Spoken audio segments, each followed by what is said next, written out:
bespoke radio for the masses. Headline edition, July 8, 1947. The Army Air Forces has announced that a flying disc has been found and is now in the possession of the Army. If the game is rigged, change the game. Game changer.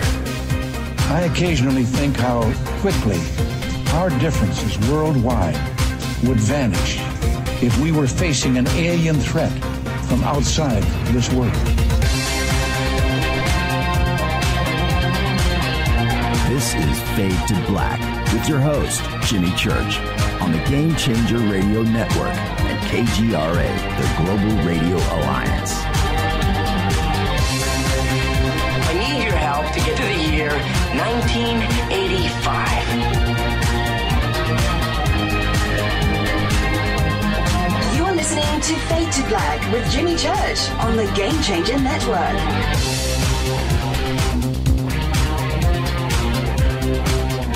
Good evening. Fade to Black, bespoke radio for the masses. Yeah. And I'm the central scrutinizer. You guys don't know anything about that. But this is Fade to Black, bespoke radio for the masses. Today is Thursday, February 15th, 2018. 46 days into the new year, just 319 days left. We are live from a bunker somewhere in downtown Burbank, California. And I would like to welcome everybody listening all around the world, all across the United States. Hither and thither, to and fro, back and forth, up and down, east and west, north and south. Far and near. This is Fade to Black for KJCR, the Game Changer Network, and KGRA, the planet. I'm your host, Jimmy Church. What is cracking? How are you doing? We have an amazing show lined up tonight. That's right, because we have Richard bleepin' Dolan here. He's here to analyze and break down the Richard Doty surprise phone call back on February 1st. And I don't know what's going on here. Check this out. Siri just activated and is trying to find me the phone number for Richard Doty. Are you watching that on the bunker cam? It's just going nuts. That was cool. Richard Doty activates Siri. What does that tell you? Richard Doty will activate Siri. What's going on with that? You just saw it. That was pretty trippy. All right. Dolan's going to be here. And we're going to break down that phone call from February 1st. And Richard's done his analysis on it. And so we're going to do that in the first hour. In the second hour, we're going to do a little Tom DeLonge thrown in for good measure, and the balloon fumble. The balloon fumble. Dropped the ball and then flipped it to the other team. So we're going to talk about that tonight, and as only Richard Dolan can do it. That's the really, really cool thing and what is going on here. He is somebody that we all just, sit up and listen to. So we're going to do that tonight. And I'll try to open up the phone lines a little bit later. We've got some other guests that will be calling into the show. Richard doesn't know about that yet, but he's going to enjoy that. And so get ready. Okay, this is going to be one of those shows. Follow us on Twitter at JChurchRadio, And go now, follow, like, and subscribe. Just head over to our website. Click right there. Follow, like, and subscribe. YouTube is right there. Facebook, our Facebook radio channel. You can also follow me on my personal Facebook page. You can do that, too, as well. Now, the sandbox is hashtag F2B. Okay? Hashtag F2B. That's where the conversation goes down. Get Twitter. Make your life easy and enjoy the interaction that you have with the rest of the Fadernauts out there. It's really cool. Any questions or comments during the show? Hashtag F2BQ. Okay? It's really that simple. Any questions or comments beyond that, you can email throughout the show, Jimmy@jimmychurchradio.com. Now, don't forget to sign up for our Soul Tech Gathering, which is going to be up at ECETI Ranch this August 9th through the 12th. All you have to do is go to jimmychurchradio.com, and you'll see the Soul Tech Gathering banner right there. Click on that. All of the info, the speakers, and how we're laying out each day of education for you and knowledge is all right there. And there you go. So Soul Tech Gathering is August 9th through the 12th up at ECETI Ranch. ECETI Ranch is a magical place. And if you've, you know what? This is what's really cool. I hope that you've never seen anything in the sky, that you've never encountered any of the supernatural or anything like, just anything at all, orbs, just anything, because you are going to be transformed. It's going to trip you out. You've got to get to ECETI. ECETI Ranch is perfect for if you have seen something, but you've got a friend or a family member that needs to become an initiate, right, and get through this. ECETI is where you go. It's a guarantee. It is so much fun out there. So that's where we are doing it. After our experience at ECETI, Rita and I, we knew that we were going to, plan a conference this year for the Fadernauts where we could all get together and learn. And after ECETI, we knew, and I was telling Rita, let's just do it in L.A. Let's just find a nice venue in Los Angeles, and we can do it there. Everybody would enjoy coming to L.A., and that was me, right? That was the doofus side speaking. And after ECETI, there was just no question. We're doing it up at ECETI Ranch. So go now, soultechgathering.com. And our next event, by the way, it's coming up now. It's June 1st through the 4th, 2018. Contact in the Desert, Indian Wells, Palm Spring, the biggest UFO conference in the entire world. Just right there. Indian Wells, Palm Springs, at the Renaissance Resort and Spa, 5-star accommodations, just a ginormous list of authors and speakers and researchers, and everybody that you've ever wanted to go and see and meet and hang out with are going to be speaking this year. There's some major surprises coming up, too, as well, up at contactinthedesert.com. Stay on top of that, and these special announcements will be coming through. I know what's going on. I just can't say anything yet. It's killing me, too. Just killing me.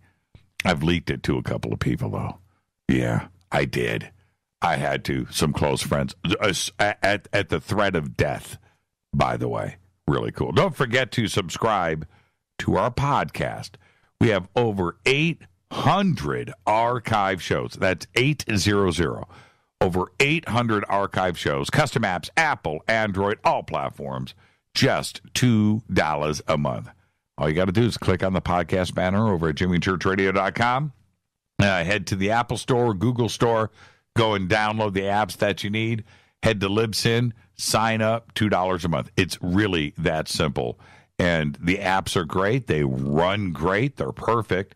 And now you've got Fade to Black on the go in your car, whatever you need. 800 archive shows, just $2 a month. You can also become a Fadernaut. It's simple. Go to our membership section on the website, and I'm saying hello to everybody in the Bunker Cam right now, where you can get the Bunker Cam if you wish. You can get commercial-free downloadable archives. You can get the Game Changer membership and get autographed hats and T-shirts, all that cool stuff right now over at jimmychurchradio.com. Don't forget to visit all of our sponsors, right? Life Change Tea, getthetea.com, River Moon Coffee, New Pharma, Ancient Life Oil, Sacred Skulls, New Mana Food Storage, Bearing Optics. When you go to Contact in the Desert, Bearing Optics is going to be there. We're going to be doing all of that night vision and night watching with Bearing Optics. And if you do want to go and see your very own green chrome balls, go to Bearing Optics and contact Alec Hoffman. His phone number and info is right there at jimmychurchradio.com. Tell him you're a fade or not. He's a fade or not. He gets it. It's really that simple. Also, today, midnight tonight, the Numanna Food Storage special for the Fader Knots will be ending at midnight tonight. Use the promo code Jimmy10, Jimmy, and the number 10, Jimmy10.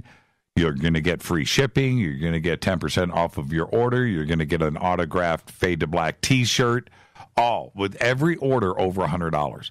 So there you go. Numanna Food Storage. Made in America, GMO, MSG free, taste great.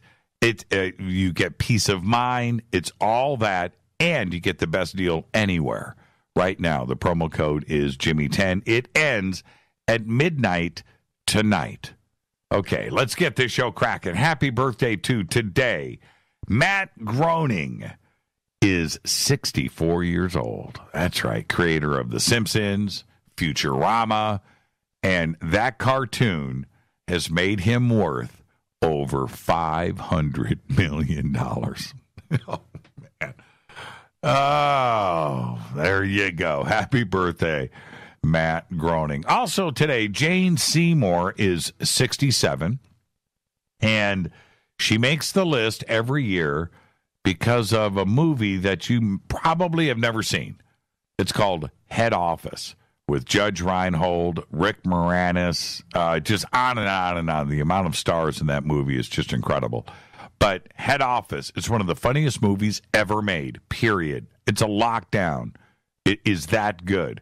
And her role in that is just hysterical. Jane Seymour today is 67. Our dead guy's birthday today is, and I do need a moment of silence, please. Good enough. Chris Farley, 1964 to 1997, died at the age of 33. Saturday Night Live, Tommy Boy, Black Sheep, pretty much that's all we got. As famous as he was, as funny as he was, we only got 8 years of Chris. That was it. 1990 to 1991 to 1997, that's it. Couple of movies, Saturday Night Live. Reminds me of John Belushi. It's a weird, weird story. On this day in history, OTD, 2013. A small incoming asteroid created a meteor, brighter than the sun, over Russia. It exploded in the air over the city of Chelyabinsk. And this is the thing. In Russia, to get car insurance in Russia, you have to have a dash cam. You have to have a video camera in your car to get car insurance. So that meteor, which exploded over the city, you remember that? And knocked out windows. It was crazy. That was nuts. But it was recorded on hundreds, if not thousands, of dash cams, and they're all over the internet. It is a crazy, crazy thing to see. But it happened 5 years ago today in 2013. Now, here's my fader fact. And again, I vet these.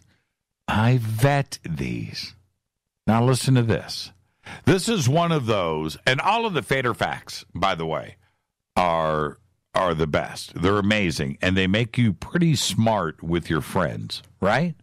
Okay, here's one that I can guarantee that nobody knows, unless you live in the Netherlands. But nobody knows, and nobody would believe once you whip it out. And here it is. The Netherlands is the world's second biggest exporter of what?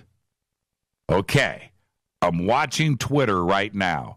The Netherlands is the world's second biggest exporter of what? I want to see how smart you are, because this is going to blow your mind. All right? The Netherlands.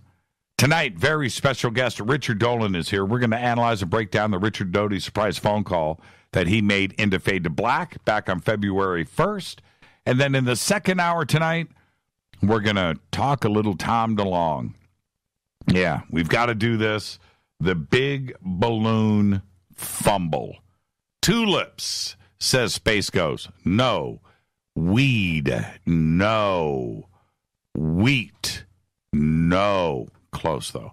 Sheep guts, no. Cinnamon, no. Heavy metal, yes. They export a lot of heavy metal. Cheese, no. Clean energy, no. Lutefisk. That's funny. No. You guys are good. Beer, no. Oil, no. Hash browns, no. Beer, again, no. Dams, no. Pornography, no. Iron, no. Clogs, no. You guys are good, though. This is really funny. Snow cones, that's up there. All right, Jovan Ivazovic. Got it, finally. Food. The Netherlands is the world's second biggest exporter of food. Is that nuts? I mean, that's just nuts. First off, they don't have a population. You know, that's small enough. Place is frozen most of the time, and that's the truth, too, as well. And it's not very big, but they are the world's second largest exporter of food. And, you know, the United States being number one, not Russia, right? Think about this, not China. Just pick a country with a lot of land mass and a lot of people to feed. You would think, you know, how about Brazil kicking out all that beef? I mean, I'm just saying. And everything else that comes out of Brazil. No, I just couldn't believe this. And this is a vetted fact. The Netherlands is the world's second biggest exporter of food. So there you go. You are a little bit smarter today. So like fish or other food. I'm just saying. The Netherlands, number 2. Okay. All right. Where am I at? I'm so glad it's Thursday and we're hanging out tonight and we have Richard Dolan here. Rita and I really, really pushed the workaholic thing to its limits. And we need this weekend. We need this weekend like we've never had it before. And then she laid down the law about what I had to do over at the house this weekend. I was like, man, what about sleep? And she's like, nope. So I've got a laundry list of stuff to do around the house, but I just can't wait to get to this weekend. And thank you, everybody, for hanging out with us and so forth. But yesterday... let me hit this coffee before I go off on this thing. Okay. You know, and if you've listened to this show for any length of time, you know that I never go full false flag. I don't do it. There has been many proven false flags out there. Richard Dolan, one of the best when it comes to this. Plenty of false flags out there and that have been admitted to by our own government. But I don't go when something happens, whether it's, you know, recently the Orlando shooting or Las Vegas or the downing of the Malaysian airliner in over in the Ukraine. I just don't go. I don't go full false flag. It's a dangerous territory to go into. But when the facts come in, I'm cool with it, right? So yesterday in Parkland, Florida, we had a tragic school shooting. 17 people were shot and killed, and our thoughts and prayers are with those families and relatives and brothers and sisters and parents that lost loved ones yesterday. There's no question about that. But today, I saw a reporter, his name is Ed Musil, live on TV last night from Florida, saying that he spoke to a student named Alexi Medic, who says that she was walking down the hall of the school with Nicholas Cruz. She was walking down the hall with Nicholas Cruz, who apparently didn't have a weapon or a gun with him. But she was doing this after, she says, after the shots rang out. And then she says that she said to Cruz, and I'm quoting here, "Hey, I just heard shots fired, and I'm surprised it wasn't you," end quote. And she says that Nicholas Cruz kind of had this reaction like, what? And backed up. And then she said to the reporter that she thinks, after she separated from Cruz, more shots rang out. And again, she didn't mention that he had an AR-15 or anything with him, and that he was surprised at her comments. And then she says to the reporter that she thinks that there was a second shooter. The reporter, Ed Musil, was doing a live remote for KHOU Channel 11 from Houston, Texas. They were in Florida covering the Astros spring training when the shooting happened. So they were told by KHOU to head over to the high school and start reporting, right? Now, all day today, there was nothing in the mass media about this Alexi Medic or what she said. Now, I'm going to play for you right now the audio of this report. I want you to listen really closely here. I recorded this today with my cell phone off of YouTube because after seeing this, I felt that this is going to get deleted, that this is going to get washed off of YouTube. So I didn't want to take the chance of playing it over and over again and doing a recording of it and not capturing it or trying to and go back and have it gone. So I just grabbed it off of my cell phone, and this is it right here. So give this a listen. Check this out. Entrymen, the FBI, and local police agencies are still at the school right now, talking to students and staff, hoping to get answers. Matt Musil was live near the school in Parkland. This is heartbreaking, we know, Matt. Yes, it is, Len and me. Of course, photographer Bob Luna and I were at West Palm Beach covering spring training for the Astros when we got the call to come down here. We've spoken with a number of students, parents, former students. They're all in shock. Let me just tell you this. We just spoke with a former student, Alexi Medic. She actually walked down the hall with the accused shooter, Nicholas Cruz, after she heard shots fired. She said, "Hey, Nicholas," this is what she told me on camera. We will have it for our 10 o'clock show. She said, "Hey, I just heard shots fired. I'm surprised it wasn't you." Just kidding, like that. He had his reaction, "What?" And then they parted ways. She said, "I heard more shots after that." She thinks there was a second shooter. That's the first we've heard of that, but she believes there was actually a second shooter. We'll see if that comes about or not. Again, authorities still inside searching. Now, there you go. That's it. And this was live on the news last night. I don't know what to make of this. And again, I don't go full false flag. But this certainly, to me, is something that the authorities would be interested in, right? And to talk to this girl, Alexi Medic. I mispronounced his name. I said it was Ed Musil. It was Matt Musil, by the way. But isn't that interesting? Now, this student, Nicholas Cruz, the shooter, the alleged shooter, who I guess admitted to the shooting today with the police. Again, that's all we know.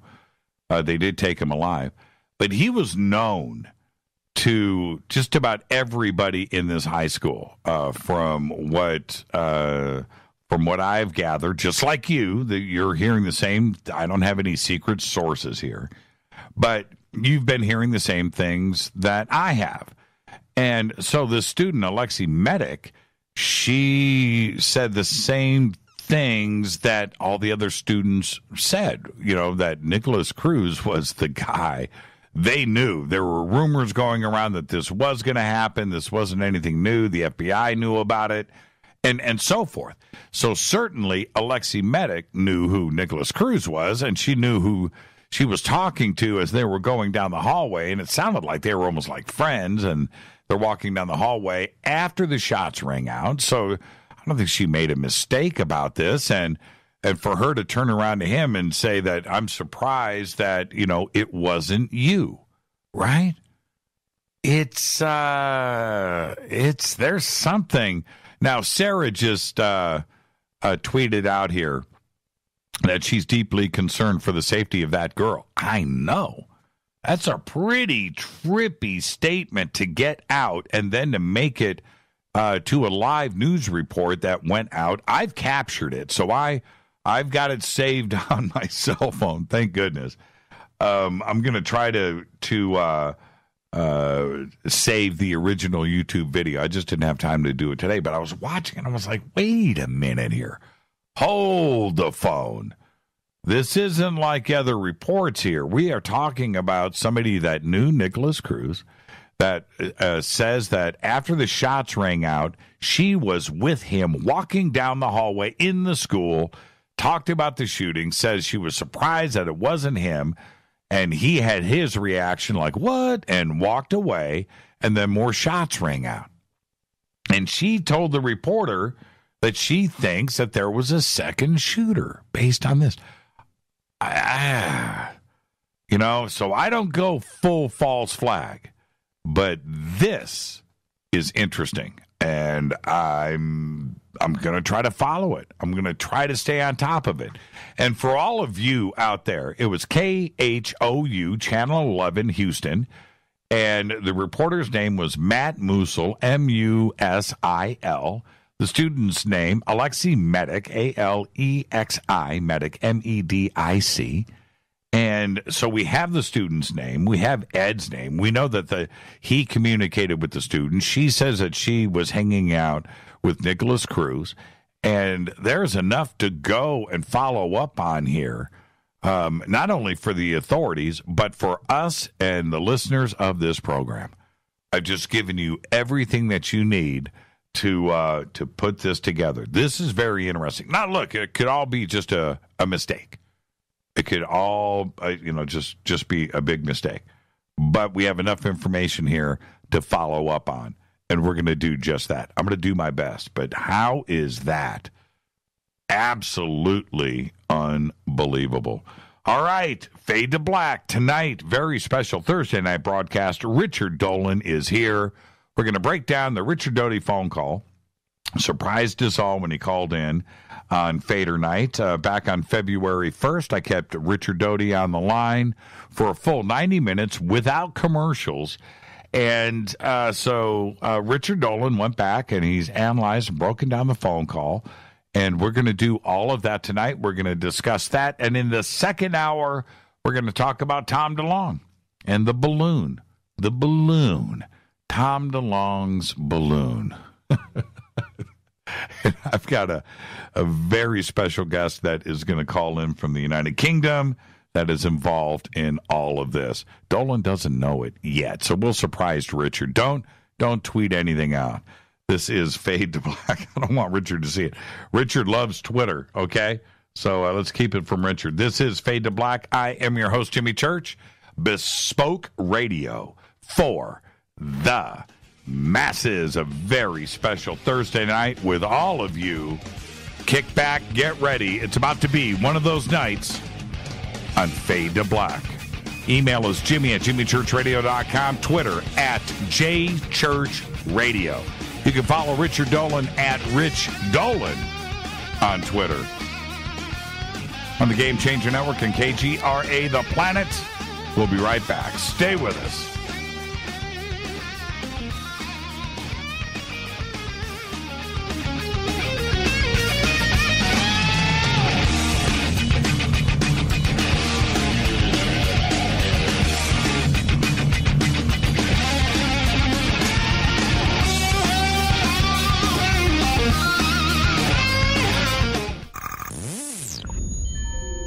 You're listening to Jimmy Church, Fade to Black. Fade to Black will now pause for alien identification. The station that talks the net. KGRA Radio. When you take the beans from Central America with dashes of Indonesian and African mixed in and then roast it to the dark side of Fade to Black, you create the ultimate brew of fringe. Introducing the Fade to Black blend from Rivermoon Coffee. Yes, Rivermoon's darkest customized roast was created for the love of Fade to Black. The alchemy of masterful roasting and smoking the beans is in every sip of this full-bodied, dark Java. I need my coffee dark, deep, with distinct bittersweet chocolate highlights, just like the bunker. Leaning further into the darkness of the roast is Fade to Black blend from Rivermoon Coffee. Just click on the banner at jimmychurchradio.com and use the promo code F2BBLEND for 15% off of your order today. Go Beckley Teppy. Natural Health Solutions with Chris and Ronnie. Hey, Ronnie, how you doing? Great, Chris. Now, you're the CEO of GetTheTea.com, right? Yes, I am. What is GetTheTea.com? I mean, is this tea you buy in a store? Well, no, it's not. Life Change Tea is just that, life-changing. Life Change Tea is an herbal tea that gently cleanses your body from intruders. What do you mean by intruders? Well, intruders are toxins, chemicals, GMOs, heavy metals, and more. They're in our food, in our water, in our air we breathe. Seriously? Yeah, seriously. And Life Change Tea will help you with removing these, as you say, intruders? That's right, Chris. Are there side effects with this tea? Well, you might lose a little weight. When you clean your colon, you lose weight, you feel better, and you have more energy. Wow. Ronnie, where can people purchase Life Change Tea? Oh, that's easy. GetTheTea.com. That's GetTheTea.com. Ronnie, I want to thank you for being on the show. People, don't forget, GetTheTea.com. 9 out of 10 geneticists agree. Fade to Black is not your father's radio show on the Game Changer Radio Network and KGRA. The Planet. Win big with KGRA this summer. Tickets and hotel accommodations to the biggest conferences, autographed books and DVDs, chances to win all-inclusive conference cruises, and private dinners with your favorite KGRA hosts. Click the contest tab at kgraradio.com for your chance to win big this summer. Your contact for the best alternative talk radio on the planet. kgraradio.com. Hi, this is Rob Reiner from Anvil, and you're listening to JimmyChurchRadio.com. What's up? I'm Chris. What up? This is Kyle Matthew, and you're listening to Jimmy Church Radio.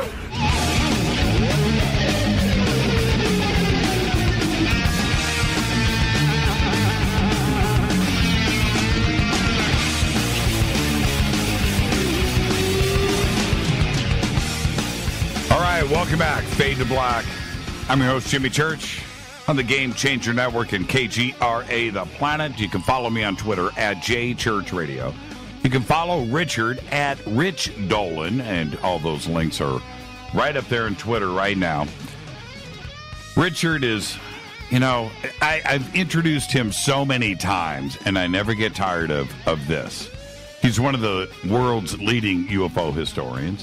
His books, including The National Security State, 80 After Disclosure, and UFOs for the 20th Century Mind, are staples, necessary reading amongst all of us in our community. He has lectured all around the world, including television, Ancient Aliens, Hangar 1 with yours truly.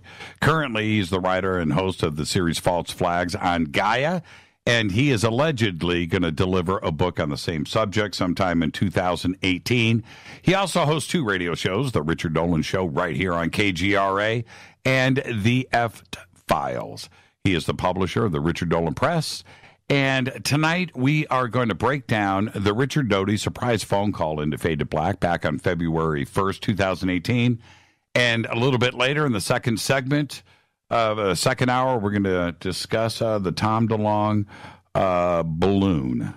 Yeah, and I'd like to welcome back to Fade to Black the one and only Richard Bleepin' Dolan. Richard, good evening. Hello, Jimmy. Good evening. Thanks for having me on tonight. And Richard, the first question I'm going to allow you to answer for yourself. Yes, actually, I believe that I'm prepared for this question because you've asked it every single time, I think without exception, since we've been doing these interviews on your show. So you want to know what was the last song I listened to today? Yeah, you are good, Richard. You're good. So here goes. This happened about 2 hours ago. Tracy and I put on our white Adidas sneakers and cranked out a little Run DMC. It's Tricky. No, you did not. Did you really? We so did. We did little maneuvers on the floor. Who was Run? Who was? Oh man! Oh. Yeah, man. We got some Adidas. We have that whole thing happening. Oh man, I'd have paid money. Right out. You would have. And I think it would have been worth it. Welcome back to the show, my friend. I know you've been on the road for the last week or so, and you're back home. Everything good? Yes. Everything's very good. Very happy to be out, and I'm happy to be back. So let's jump straight into this because we have a lot to cover from that 90-minute phone call. And I will just say to the audience that Richard and I talk often. We really do. But last week, Richard, you and I had a string of probably 20 or 30 phone calls over a couple of days, didn't we? Crazy. 20 or 30. It was a lot. We talked a lot on the phone. And, excuse me, it's not the first time. We do have a lot of off-the-cuff conversations. We do, and there's a lot going on right now in our community, and this phone call from Richard Doty, it completely caught me by surprise. What was elegant about the phone call was that I've never interviewed him before, and I have had a list of questions in my mind that have been cataloged just in case we ever bumped into each other in public or whatever. I never thought it would be on the air. But so I was armed and ready. All right. I'm not going to give my opinion about that whole thing because let me just say you were very well prepared. I want to tell you it's actually a classic interview. Tracy and I listened to it, and I feel like it's one of these conversations that really bears it bears careful listening. Doty himself is an interesting individual just to listen to. His mannerisms on the radio are quite interesting. And I have to say that you were very much on point. You asked all of the questions that were brewing in my mind, or at least most of them, and you asked them pretty much at the same time that I would have wanted to ask them. I think it was a very good interview, and I'm glad that this happened, however it happened, that he called and you two got the chance to talk. One of the because I was caught by surprise, and I knew that with my feelings and my emotions about all of these things that I could have ventured into a negative arena, and I didn't want him to hang up. Right. No, it was good. Yeah. So I want to tell you what I feel is significant. When you called me after this happened and you told me what you felt was your biggest takeaway, and I'm going to tell you that's not what I think is my biggest takeaway. Now, okay, so let me jump in. Yeah. Since you and I talked when a couple of weeks ago about this, my takeaway is different too. Okay, right. So I had to go back and listen to it a couple of times. Right. And there was so much gold there, right? I was like, wow, and I just missed it. My overall impression when I called you, yeah, you're absolutely right. Now I'm curious where you want to go yours first. Was interesting, and let me just put that out there. So you called me, and maybe you've said this on the air as well, but your feeling to me was that Doty had told you there were two individuals who were active in the field when he was an intelligence officer, so up to 1988. Who were working with Air Force intelligence and who are still in the field. And you said to me that he told you one of them is an A-lister. I didn't quite get that from him in the interview, but nonetheless, someone who's relatively important, and then someone who is not as well known. Right. For you, that was the big news, and that is interesting news, and I'm not going to say it isn't. But what's really news let's roll down the list. I have my own little checklist. One is that he was briefed with 122 other agents starting in 1979 to investigate UFOs or do counterintelligence for UFOs for the Air Force. That's for just OSI. That doesn't include FBI, which he said offhandedly had possibly even a larger crew. I mean, the impression that he left with that one statement was that the FBI's operation in UFO counterintel was possibly even larger than OSI of the Air Force. And he also mentioned that the Navy was quite active with their own counterintel. But let's just say with the 122 other agents with Doty, who each had several assets. You mentioned this in your interview. You were estimating, are there 500 assets within the UFO field? And it's an astonishing number to think about that. And that would only be with OSI if, in fact, that is true. So that's one takeaway. We can return to that. Another takeaway, and I don't know if you caught this one, but to me this is significant, when, relating to Paul Bennewitz. So for anyone who's not familiar with this, I mean, it's generally a well-known story within the UFO field, but just very briefly, Bennewitz was a small defense contractor in the 1970s and 80s. He lived across from Kirtland Air Force Base in New Mexico and saw objects over Kirtland. He had very sophisticated instrumentation for the time. He believed that these were extraterrestrial in origin, and this got him into a whole mess of trouble when he patriotically called the Air Force to let them know about what was happening.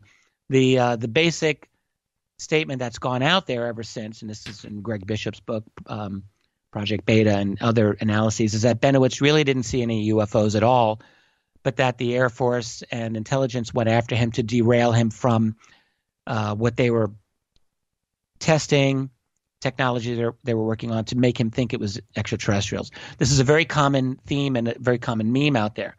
But I will mention, I'm just going to state here, in my own history on this, particularly Volume 2 of UFOs in the National Security State, I had my own reasons for not believing that story 100%.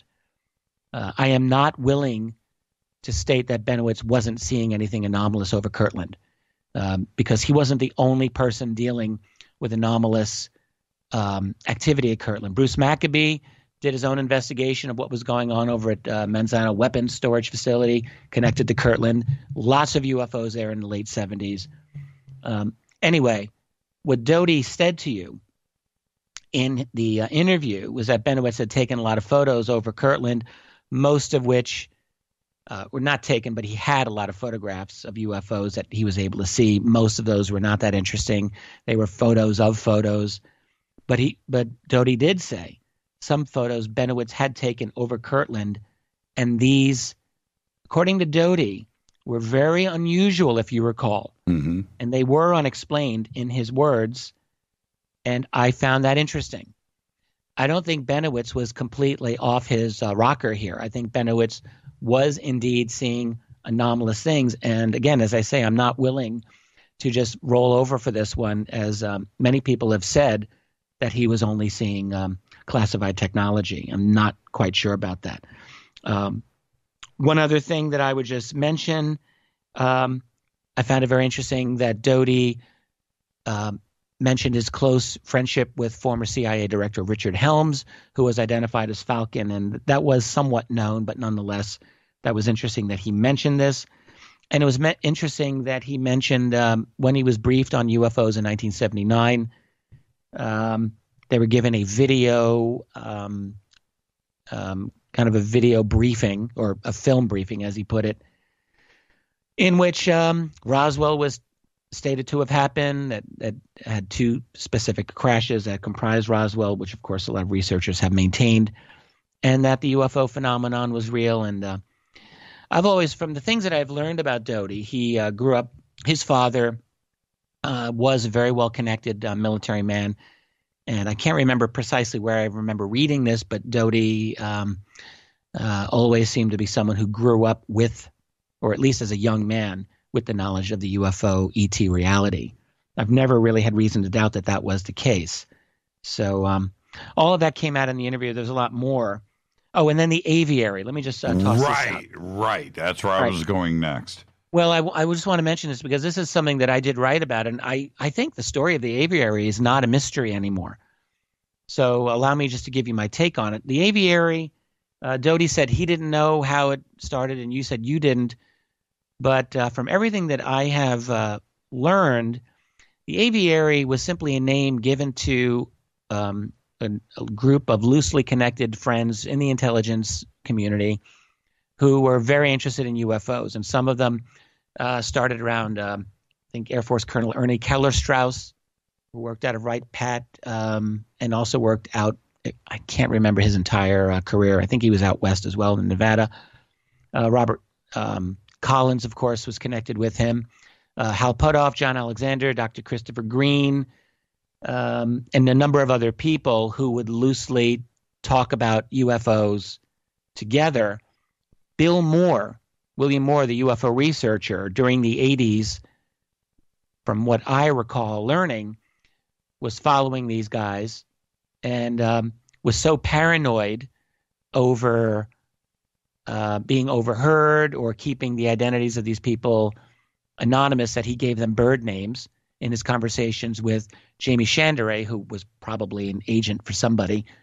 Chandere seems like a definite intelligence character to me. But in their conversations, Moore gave all of these people bird names, and the nickname the Aviary was they developed to describe the whole group. But it was a loose association. It wasn't an actual organization. From what I understand, the president was considered a member of the Aviary. His name was Eagle, if I'm not mistaken. Mm-hmm. But no president, to my knowledge, was actually ever part of these conversations. It was just a name that Moore gave him.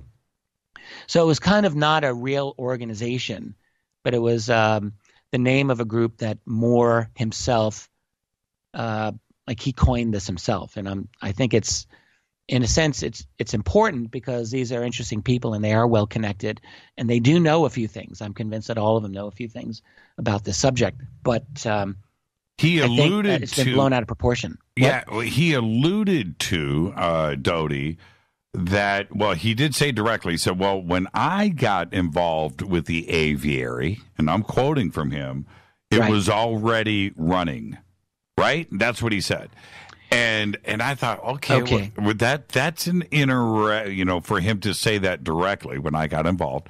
But well, let me continue. You could take that a couple of ways. There's one other thing that I want to bring up with Doty. And, sure. I had this is a long conversation I had with Tracy. She mentioned this right out of the gate, and it's a key question, and we need to ask this, which is, why was Doty calling you at all? Right. All right. That's really important because if you really think about it, and I don't really know where I want to go with this, but he came out with a couple of bombshells, and he did come out with information that could, we could take in a very divisive way, that could sow paranoia among researchers, make us think who to trust, who not to trust. And I just find it interesting, he called now out of the blue. For what purpose? What did this accomplish from his point of view? And I don't have the answer to this. I don't either. And so with these other, I want to stay on the Aviary, because with these other two, researchers on the circuit that are out there, one at the top, one is, underneath, and but didn't want to give names, right? He did say Dick Helms, so he went there. But when he was talking about the Aviary, and I know you had to stop and pause at this too, because he said, when I got involved, it was already running. He alluded to CIA. And again, he didn't say it was Air Force, that it was a CIA operation. And then he said there were two other people involved with the Aviary as well. And one was Bill Ryan and his girlfriend. And I stopped and I went, what? He didn't know. I have to correct you. That's Carrie Cassidy, of course. Well, I said Carrie Cassidy. Right, but which he mentioned 2005 or so time frame, and that would be accurate. But he was not saying that they were members of the Aviary.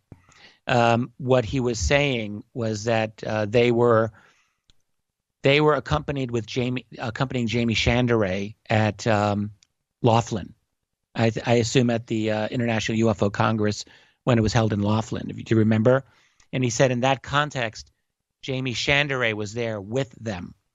But he did not say that they were members of the aviary. Oh, okay. See, okay. All right. I stand corrected in fact, what there. he said is that Chandray had kind of gone off his rocker by then.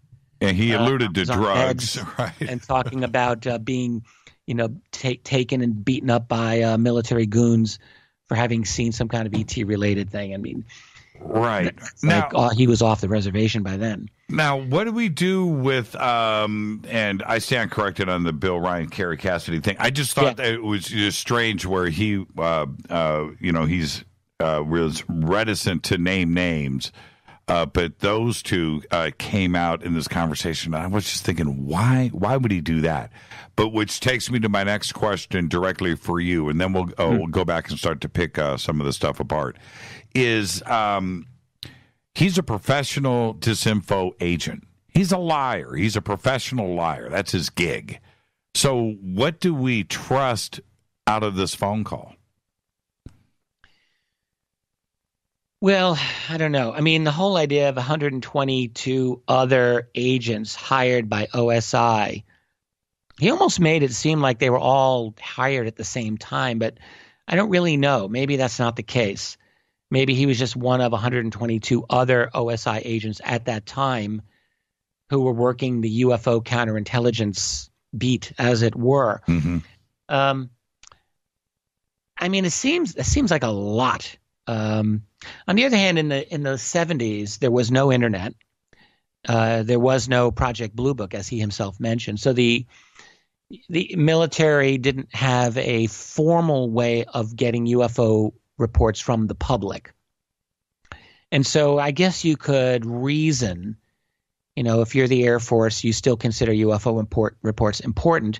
You're getting your own because you've got your own military satellite system and so forth, and your methods, but you may want to still siphon reports from the public.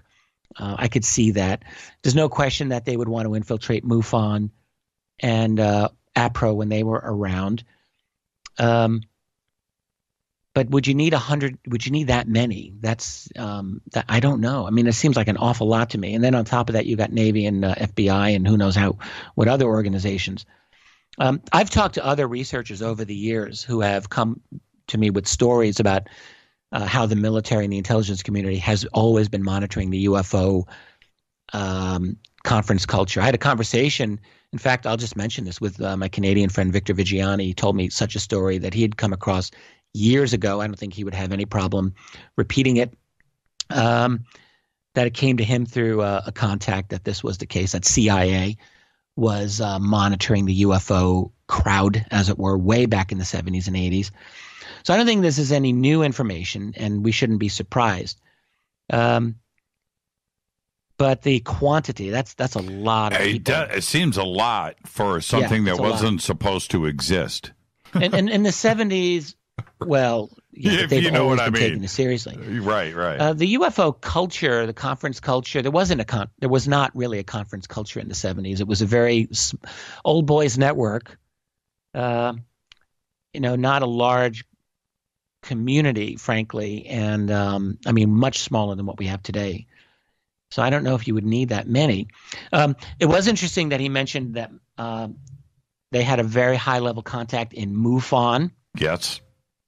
And I've got my own ideas about who that is. He said he was from, I think he said Arizona. I don't recall that. He said there was a very high-level board member of MUFON. Right. I think he said Arizona. I'm going to have to go back and listen to that. Well, I mean, look, everyone has – I'm just going to say this right now, and I don't really care. Tom Dooley at MUFON has been senior board member for many, many years, former Navy and I believe NSA, long-standing intelligence community background. It's been obvious to me that he's been – and I've heard this from other MUFON people over many years, that he's been a power behind the scenes. At least he was. Don't know if he is now. But I'm not accusing because I don't know. But that would be an obvious one. I would have thought the late Richard Hall, who was also former Air Force and definitely had a relationship with the CIA back in the 1960s. This is confirmed when he was with NICAP. The fact is that the UFO field at high levels has always been infiltrated. The story of the infiltration of NICAP back in the 50s and 60s has been pretty well discussed. I wrote about it. Other researchers long before me were writing about it. A man named Todd Zeckel was writing about NICAP infiltration by the CIA long ago.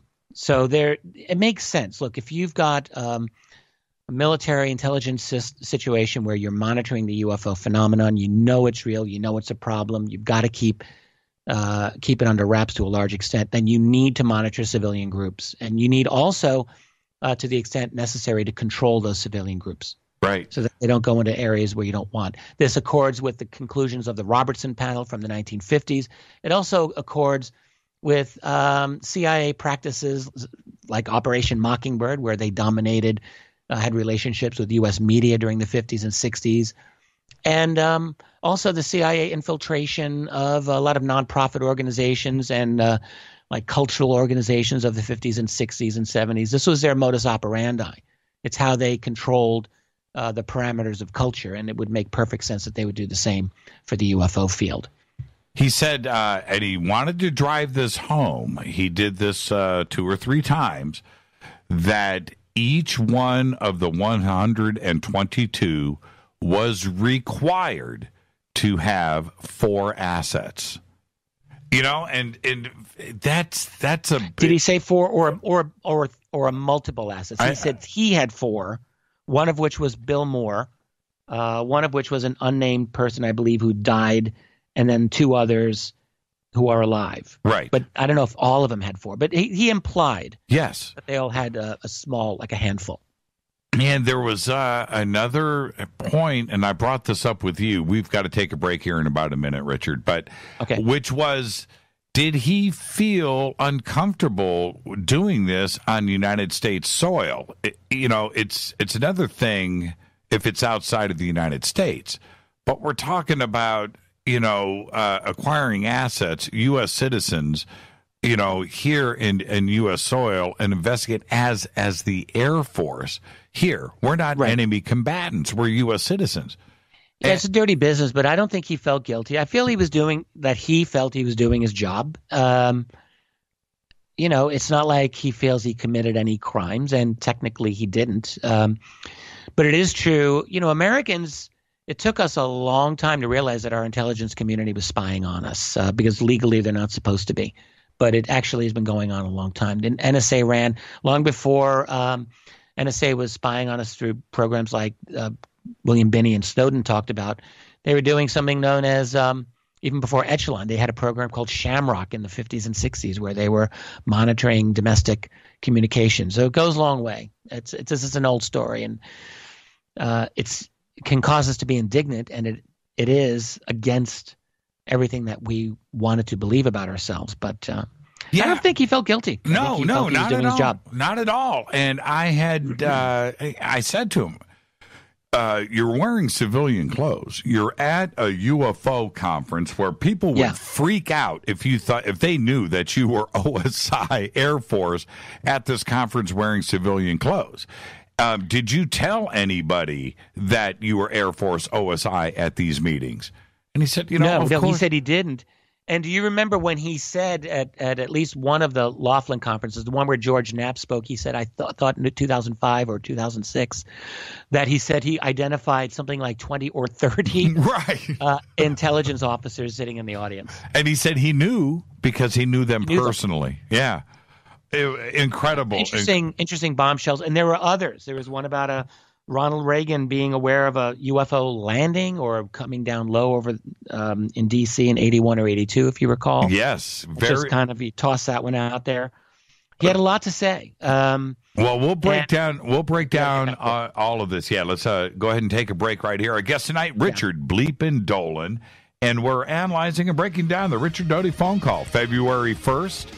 That came in here to Fade to Black, and we didn't interrupt it with commercials. We went a straight 90 minutes with Richard Doty, and that's what we're talking about tonight. We'll be right back, more with Richard Dolan, right after this short break. Stay with us.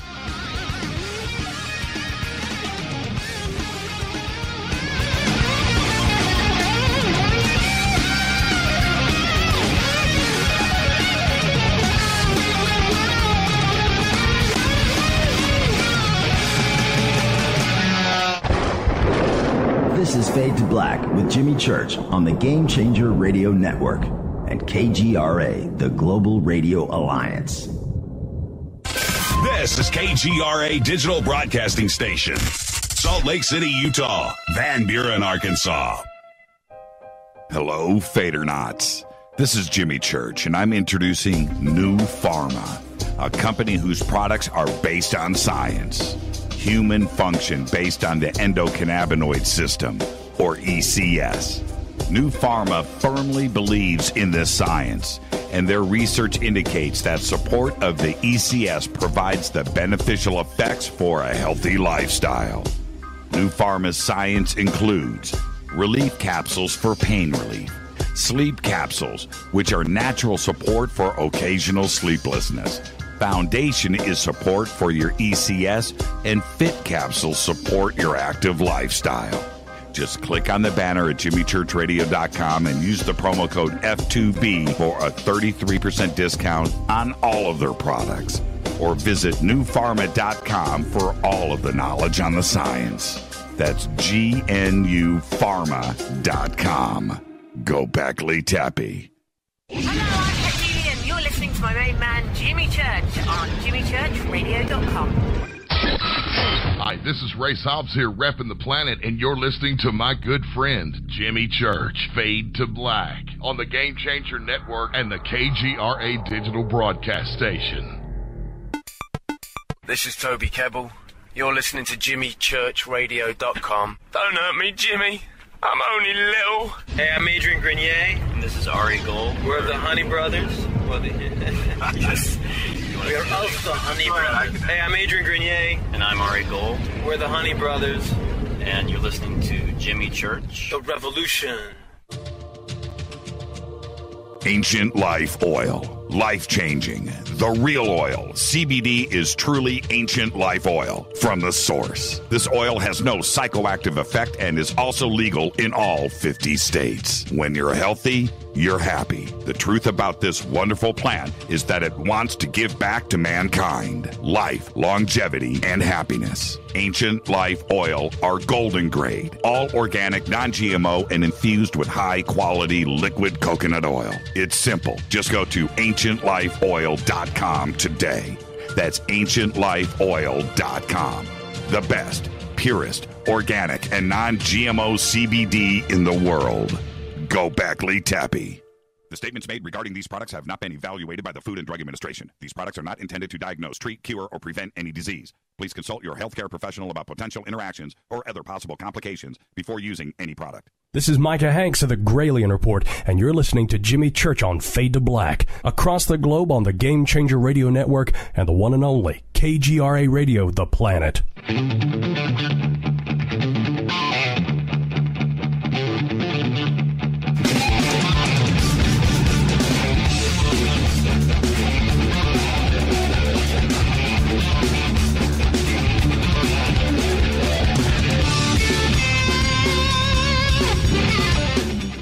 Welcome back, Fade to Black. I'm your host, Jimmy Church. You can follow me on Twitter at JChurchRadio. Very simple. You can follow Richard at Rich Dolan on Twitter.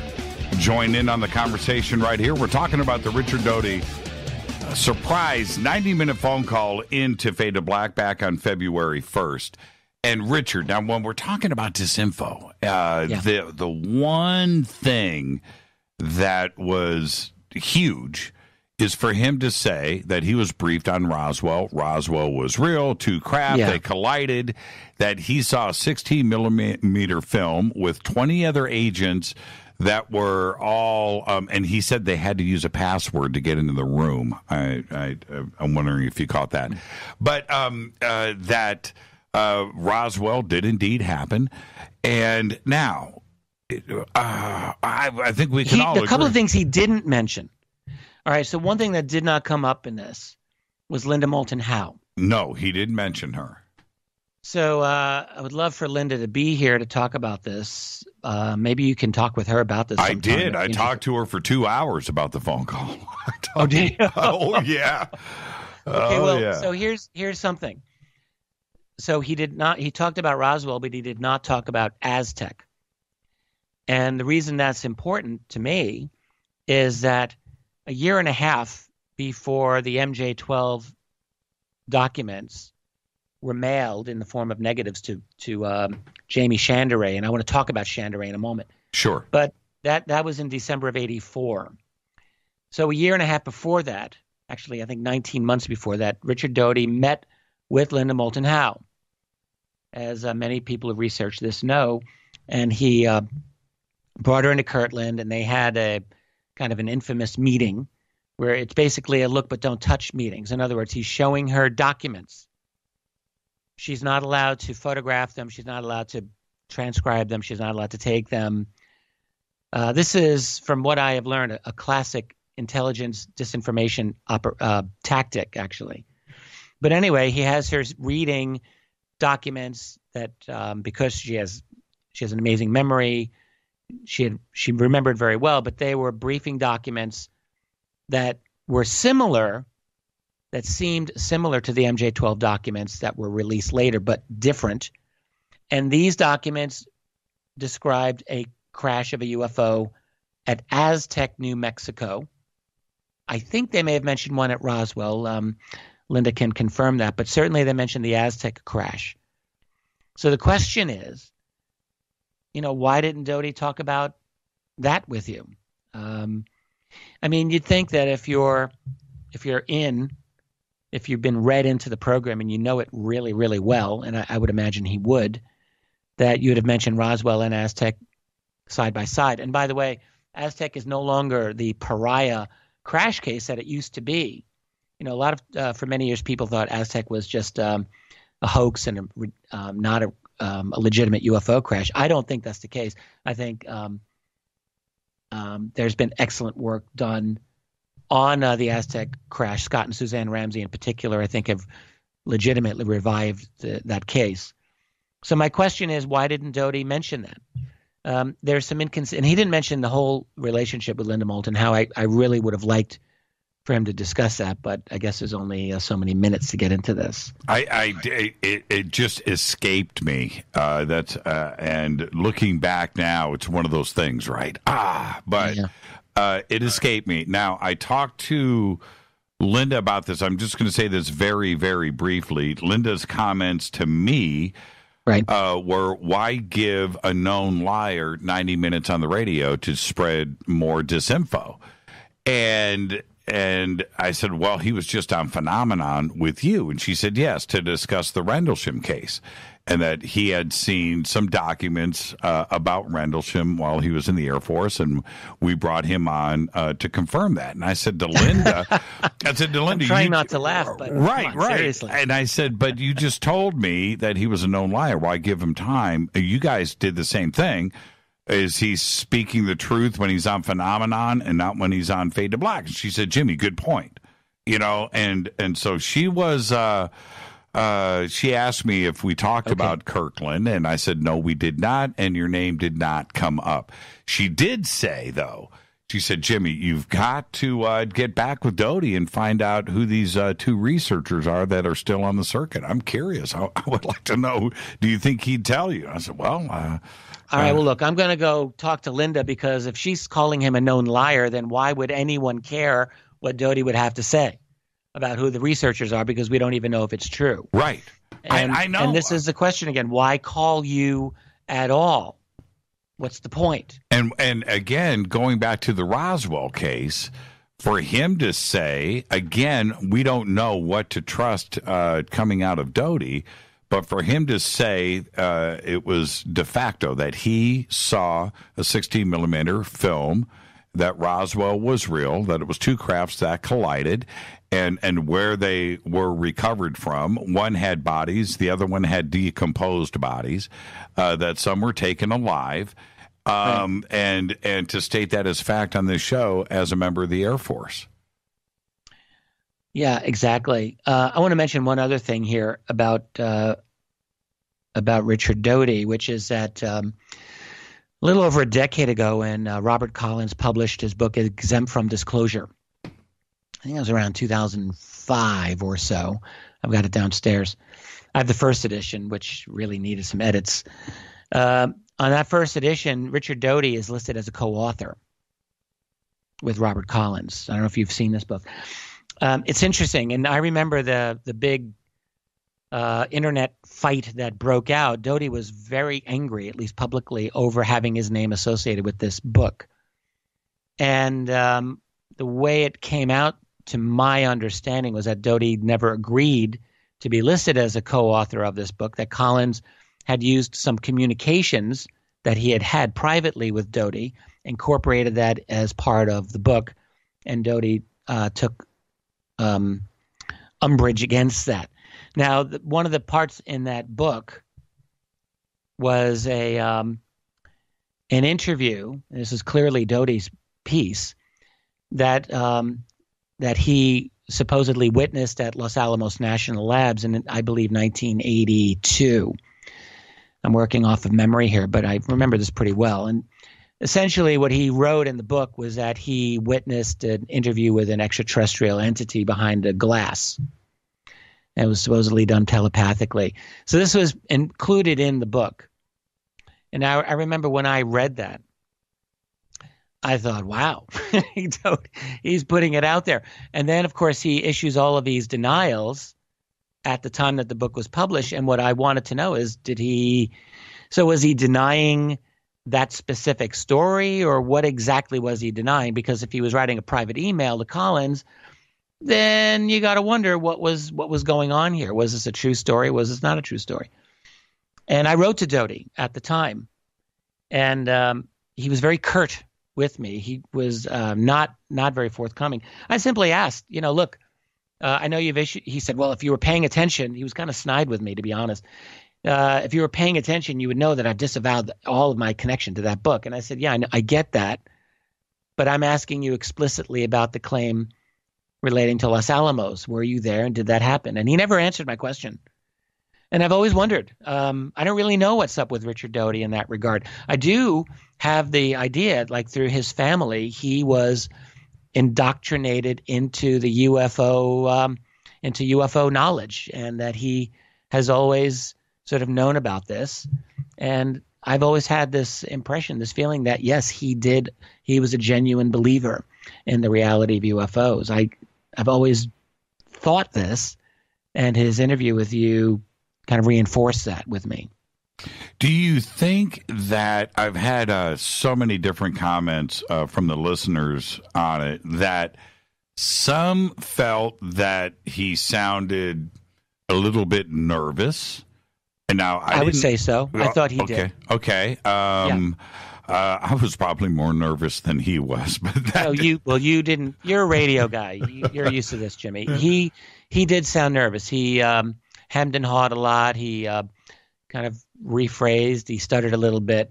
I think he sounded nervous. Now I want to go back and visit one thing. I thought he was paradoxical. He was hypocritical. He reversed course and contradicted himself at a couple of points. And I don't know if you caught this, but he said at one point that he never spread disinfo. And then, but then he said he did. He did, right? Well, he said he was very legalistic. So he said he didn't, but OSI did. Right. And then when I said to him about, I asked him a few different times. One about MJ-12, and we can go back and visit that. I asked him about the documents going to Benowitz. He said this, and it was very interesting. He said that it was an official document that they stamped they stamped secret, that he was in Washington at the time. He wasn't part of this, but they showed that to Doty. And then a few minutes later, he said that it was a fake document that they had created, right? And I said, now, wait a minute. You guys went back. He went back and forth on this. And now there was one document. I was just looking for this a moment ago, and I haven't pulled it up. I've got it. Where it was believed he took a document that referred to NSA and changed it to NASA to protect NSA. And it was a document that had to do with detecting I don't know if it was detecting extraterrestrial signals, but it was actually a very kind of provocative document. And it was an interesting thing. Like if the only thing on it that was fake was changing NSA to NASA, it's still a very explosive document. But the real question is that a completely fake document? I suspect researchers, many have concluded it is. I don't really know if there's a definite conclusion on that particular one. So, no, you guys did go back and forth on it. He was definitely not forthcoming. No, and I don't know which one was true now. See, that's the other thing. Okay, so then there was another part that I found very interesting, which was this concerning Bill Moore. Oh, yeah, I wanted to talk about this. Yes, on the film Unacknowledged with Stephen Greer, in which Doty's interviewed. I believe I've only seen the film once when I was at the premiere, but I remember Doty saying something to the effect that they walked around with suitcases full of money, influencing people. And I believe, I'm paraphrasing there, but it was something similar to that. When I asked him how much he paid Bill Moore, he said, $20 here, $40 there, right. Travel expenses. Why would Bill Moore sell his soul for $40? Right? I remember reading this, an analysis by Greg Bishop in Project Beta. You may want to ask Bishop. You should interview him sometime. I think he would be very interesting on your show. Greg, of course, wrote a book about Doty and Benowitz and Bill Moore, this whole business, and I think knows it very well. I like Greg. I don't agree with every single perspective Greg has on this, by the way, but he's absolutely worth listening to. And I believe I read in his book, he was analyzing Moore, and he's friends with Bill Moore. Moore, according to Bishop, sort of worked his way, knowing he developed these relationships in the intelligence community, trying to get to the gold mine, El Dorado, the deep truth, thinking he could separate the truth from the falsehoods and work his way through. That was Bishop's interpretation. I don't know if I agree with that. Doty mentioned and reminded me that Moore spoke Russian. Mm-hmm. That's interesting. And I'm going to tell you of a conversation that I had a number of years ago with a former researcher, William Steinman. Bill Steinman, who's still around. Bill Steinman wrote a book on Aztec back in the 80s. And I talked with Steinman years ago on the phone. And he talked to me about Bill Moore. Now, back in the 1980s, Steinman and Moore were both very active researchers in the UFO field. And Moore was really the number one rock star in ufology during that whole decade, in my view. He was the most prominent. He was in the most avant-garde, cutting-edge stuff. And Moore always struck me as quite brilliant, actually. But Steinman told me that he and Moore were having a private conversation about just their work. And Steinman was researching the Aztec crash. Moore was looking into the Roswell crash. And Steinman said to me that Moore told him at one point, "You are not going to work on the Aztec crash. That is a non-crash. That's a non-event." And Steinman got indignant. He essentially said to Moore, "Who the hell are you? Who are you working for? Who are you working for?" And according to Bill Steinman, he said to me, Moore replied, I want to get this right. Moore replied that he had always been working for the CIA, that he had never not been working for the CIA. That's Bill Steinman's words to me a decade ago. I talked to Linda Moulton Howe about this, as a matter of fact. And she has her own suspicions, I think. Yeah, so that's more. But how do I prove it? I can't prove such a thing. You can't. But let's go on. Moore's partner in the MJ-12 business was Jamie Chandaray. Now, Chandaray has long been suspected to have strong intelligence connections, not just by me, but a lot of other people have looked at him. And guess what? So now you have Doty telling you in the interview that Chandaray had multiple contacts with the Defense Intelligence Agency, the DIA. And that would not surprise me in the least. Not in the least. Who is Jamie Chandaray? How did he come into this field, and how did he get to be so prominent in all of this business? And how is it that he received the MJ-12 documents in the mail before anyone else, even before Bill Moore. And now, and I referenced this with Richard, you know, the famous speech in Las Vegas where Bill Moore ran out the back door. Yeah, that was in 1989, by the way. Doty, I think, said 91. Yeah, 91. It was in 89, and when and I've seen that a few times. It's hard footage to find, but you've seen this? I've only read it. There's a video of Moore's. Yes, and it's great. Anyway, just check this out. You have to show me that sometime because I would like to see that. This is what I remember coming out of his mouth, and I heard the crowd started to boo. Right. I was waiting for the the shoes. Is this? He said that he was a CIA and Air Force asset, and he was and had been spreading disinfo out into the UFO community, and he was apologizing for that.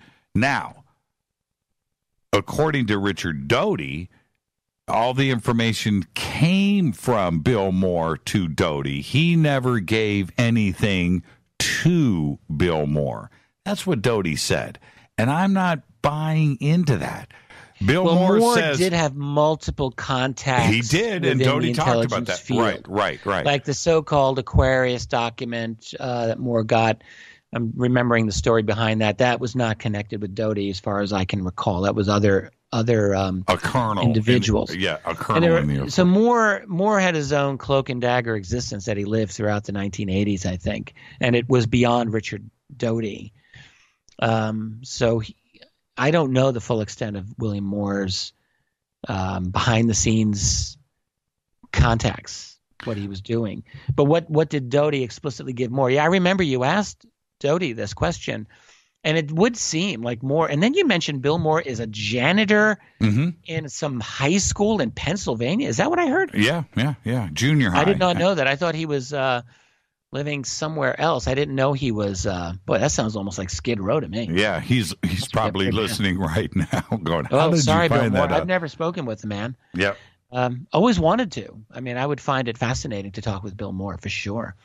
There is, if you ever get the chance, and I invite the audience to do this, there was a guy named Bill Jenkins that had a radio show here in the 80s in Los Angeles. It was unbelievable. And it was called Open Minds, right? And, oh, really? Yeah. And it was on Saturday nights on KABC here in Los Angeles. And it was the precursor to Coast to Coast AM and Billy Goodman out of Las Vegas. But there's this one show that he did with Bill Moore. He did a few, but Bill Moore, and this was 1985. Now think about that for a second. Wow, right? yeah, right. 1985, and Bill Moore is saying things like, "Man, okay, after the break, I'm going to show you this new letter I just got that I'm going to release this week." Yeah, that's the MJ-12 document. Right, from the Air Force. He was sitting on it all through 85, 86, and the first half of 1987. And I'm listening to this going... I have something else to say about that. Yeah, go ahead. All right, look, so I'm sorry to keep jumping in, but it just keeps pouring out of my head now. So I talked with Timothy Good. Now, Timothy Good, you may remember, published the MJ-12 documents in his book, Above Top Secret. Yes, he did. Which also came out in the summer of 1987. All right? Yes, 1987. And Moore, the thing is, Moore and I think Stan Friedman, too, if I'm not mistaken, were sitting, very few people were sitting on the MJ-12 documents through 85 and 86. And honestly, legitimately so, right? So you get something this explosive. You don't just throw it out there, right? So Moore wanted time to kind of vet the document, to research it, right? To figure out what he could figure out about it. I totally understand that. You don't just take an anonymous document and put it right out there until you do some due diligence, and that's what he was trying to do. The problem was the impression that I get. See, Doty said that he did not send the MJ-12 documents, and I'm skeptical of that claim. So am I. All right, because the letter to where the film arrived to Jamie Chanderay, unless I've got my my information wrong here, but I thought was postmarked Albuquerque, New Mexico. That's right. So that's Kirtland. That's right. Doty was. And so anyway, Tim Good, I spoke to Tim Good about where he got his MJ-12 documents from.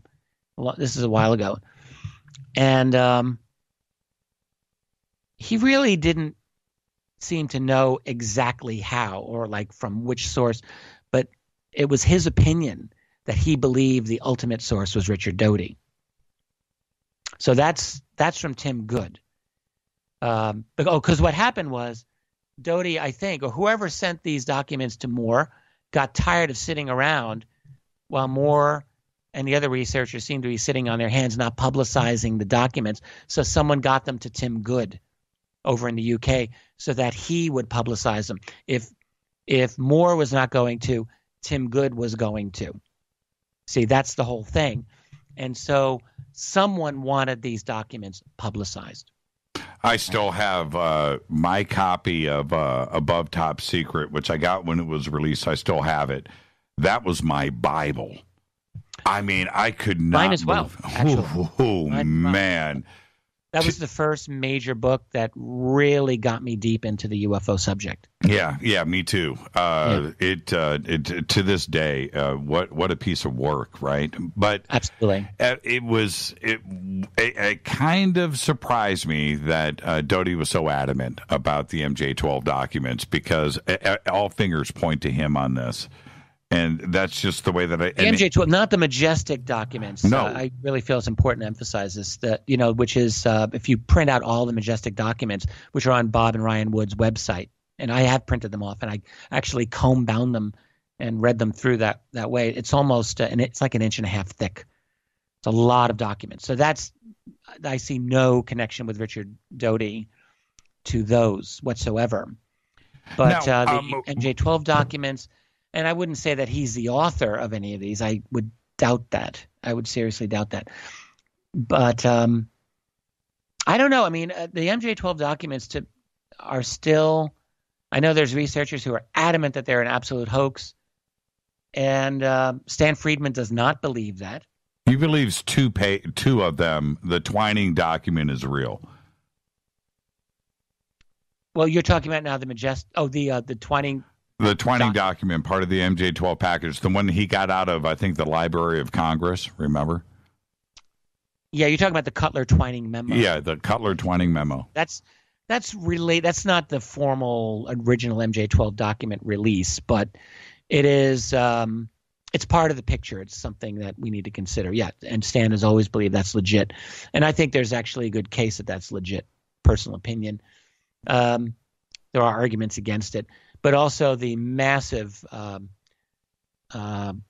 stack of documents on the Majestic Documents website, Bob and Ryan Wood. Mm-hmm. A lot of them from a guy named Tim Cooper, but not exclusively. That includes the Special Operations Manual 101, the Psalm 101, which is a fascinating read. A lot of these are I'm not comfortable with the argument that says all of these are hoaxes and disinfo. I'm just not. Even the Psalm 101, I've talked about it. I think he believes that one. My take with this, though, I just pictured the artistry, the level of technical effort put behind those documents says to me that there was a team of professionals at Kirkland putting this together. I have believed this for a long time, particularly the Majestic documents. I know we're getting a little off from Richard Doty here, but I just want to say, when you look at all of those documents as a unit, all right, first of all, the number one conclusion is they were not cranked out of someone's basement. This is not a one-man operation, one person, not a chance. The amount of information is too vast. The sophistication is too great. You could not have done it. You would need a team of PhD-level disinfo experts that would only come from U.S. intelligence. And then the answer is, if they're creating disinfo, who for? Me? You? Other researchers? Are you kidding me? Why bother at all? Yep. Why create this? I would say I spoke to one intelligence community professional who said, well, it could be for the Soviets, could be for the Russians. And I said, why? He said, well, because there would be technical information that the Russians would use that would lead them perhaps down a wrong path. He's only speculated. And I said, well, if that's true, then that still confirms the reality of the UFO phenomenon, because the Russians aren't stupid. You're not going to have disinformation against them if they believe the UFO subject is nonsense. It's only going to work if they know the UFO subject is valid and there's something to look for. Well, we got to take a break right here. Yeah, I do, and I totally agree with you. Yeah. I totally agree. This is Fade to Black. Our guest tonight, Richard Dolan. Now, when we come back, Richard doesn't know this, but we're going to discuss Tom DeLonge, and I've got a special phone call coming in from the UK. And, Richard, you're going to enjoy this. We'll be right back.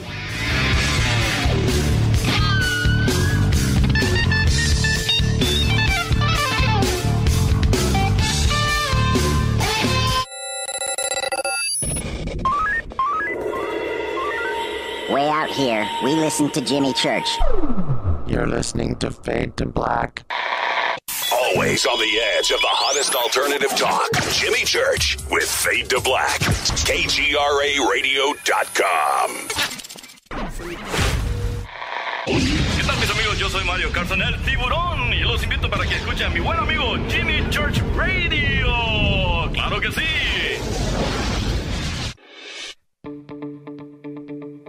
Hurricanes, earthquakes, wildfires. This year we've experienced more than our fair share.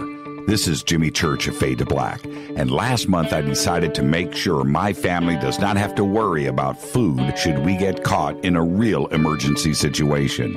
Introducing Numana, a healthy, storable product that tastes so good that you'll want to eat it every day instead of just during those times of duress.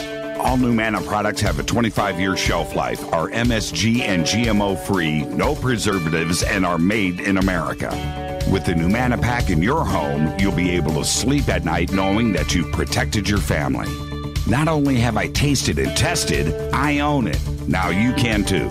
Just click on the Numana banner on JimmyChurchRadio.com and use the promo code Jimmy when you order. In addition to a discount, we'll send you an autographed Fade to Black t-shirt. Seriously. Go Beckley Tappy. Do you worry a lot? Whether you're a college student, busy professional, parent, or grandparent, ongoing stress and elevated levels of the stress hormone cortisol can rob your memory, your health, and your future. Now you can combat the effects of stress and anxiety while improving your memory and recall at the same time with the dietary supplement Calm and Clever. Studies show that the ingredients in Calm and Clever reduce cortisol by as much as 30% in 1 to 2 weeks. Call 1-800-758-8746 or calmandclever.com. You listen to us, and we listen to you. And so does the CIA. KGRARadio.com. Hi, folks. CBD is the home run hitter for health right now. Why, you ask? Because of what it does for the body. Unfortunately, I can't tell you all about the benefit. You know, there's reasons. Do your due diligence and log on to AncientLifeOil.com. That's AncientLifeOil.com. Ancient Life Oil uses organic ingredients and is blended in coconut oil for some of the best benefits. Legal in 50 states and non-psychoactive. Log on to AncientLifeOil.com. That's AncientLifeOil.com. You are listening to Fade to Black with Jimmy Church on the Game Changer Network. Oi, oi, I'm Reese Evans. You're listening to Jimmy Church. This is Revolution. The revolution will not be televised. The revolution is on radio. Ciao.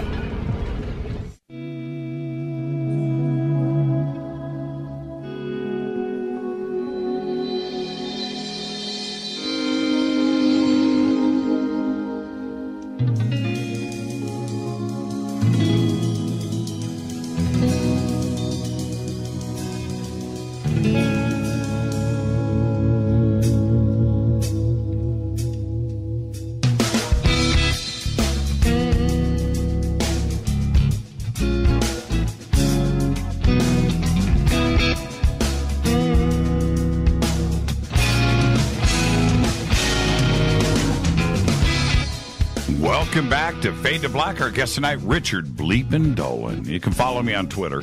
I feel a sneeze coming on. What do I do?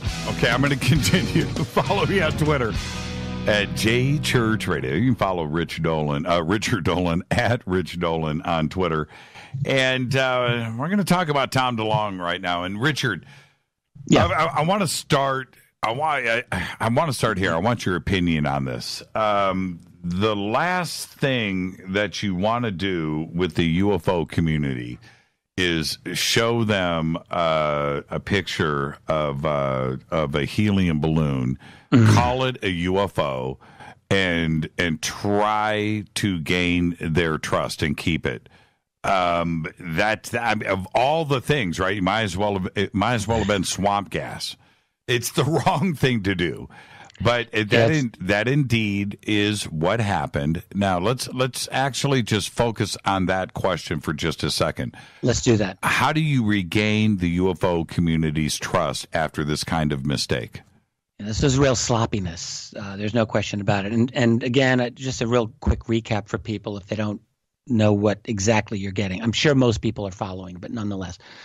So when the Academy to the Stars was announced, it was October 11th last year. One of the people who talked right away for them was Christopher Mellon. He was a very decorated former counterintelligence officer, a member of To the Stars. And he utilized an image of what is definitely a Mylar balloon from 2005, claiming that this was a genuine UFO encountered by the Navy from the event from late 2004. It wasn't. I will point out that in retrospect, there were researchers that very month, in October, later that month, who knew that this was a photograph of a balloon. I caught a thread by a researcher, including Isaac Coy, who talked explicitly about this being a probable Mylar balloon by the middle or late October of 2017. So it was known to people. A lot of us weren't talking about it. It's true, and we didn't do reverse image searches on it. Should have been done. But the way that this came about, I think this was just sloppiness on the part of the folks involved in this rollout, because the balloon photo came in connection to a 2015 article on Commander David Fravor's encounter from 2004. And the article was written by a friend of Fravors. It was a fellow fighter pilot named Paco Chirio. And he wrote an article called There I Was, the X-Files Edition, on a website called fightersweep.com. And this is not a UFO site. This is like a military aviation site. So this is a friend of Fravors who wrote actually a pretty good article about the encounter. But if you go through it, it was from 2015, right? And I went through this, and it was very obvious to me what Paco Chirio did. He sprinkled his article with photographs, like one included this Mylar balloon taken by actual researcher Steve Mera of the UK in 2005. He included another photograph of the famous Mexican forward-looking infrared radar from the 2004 encounter. A lot of people know the Mexican UFO sighting, and so Chirio included that picture as well down the article. In other words, these UFO pictures were simply window dressing for the article, nothing more. And that's not illegitimate. He should have been a little more clear, but other people have done this sort of thing. You just you dress up the article, right, with pictures. So that's where this came from. How is it that the people with To the Stars did not, honestly, did not investigate or check? All you have to do is a reverse image search on Google. The capabilities existed for a decade, just about, to do this. I think since 2011, reverse image searches it's a thing. You can do it. It's not hard to do. Find out the origin.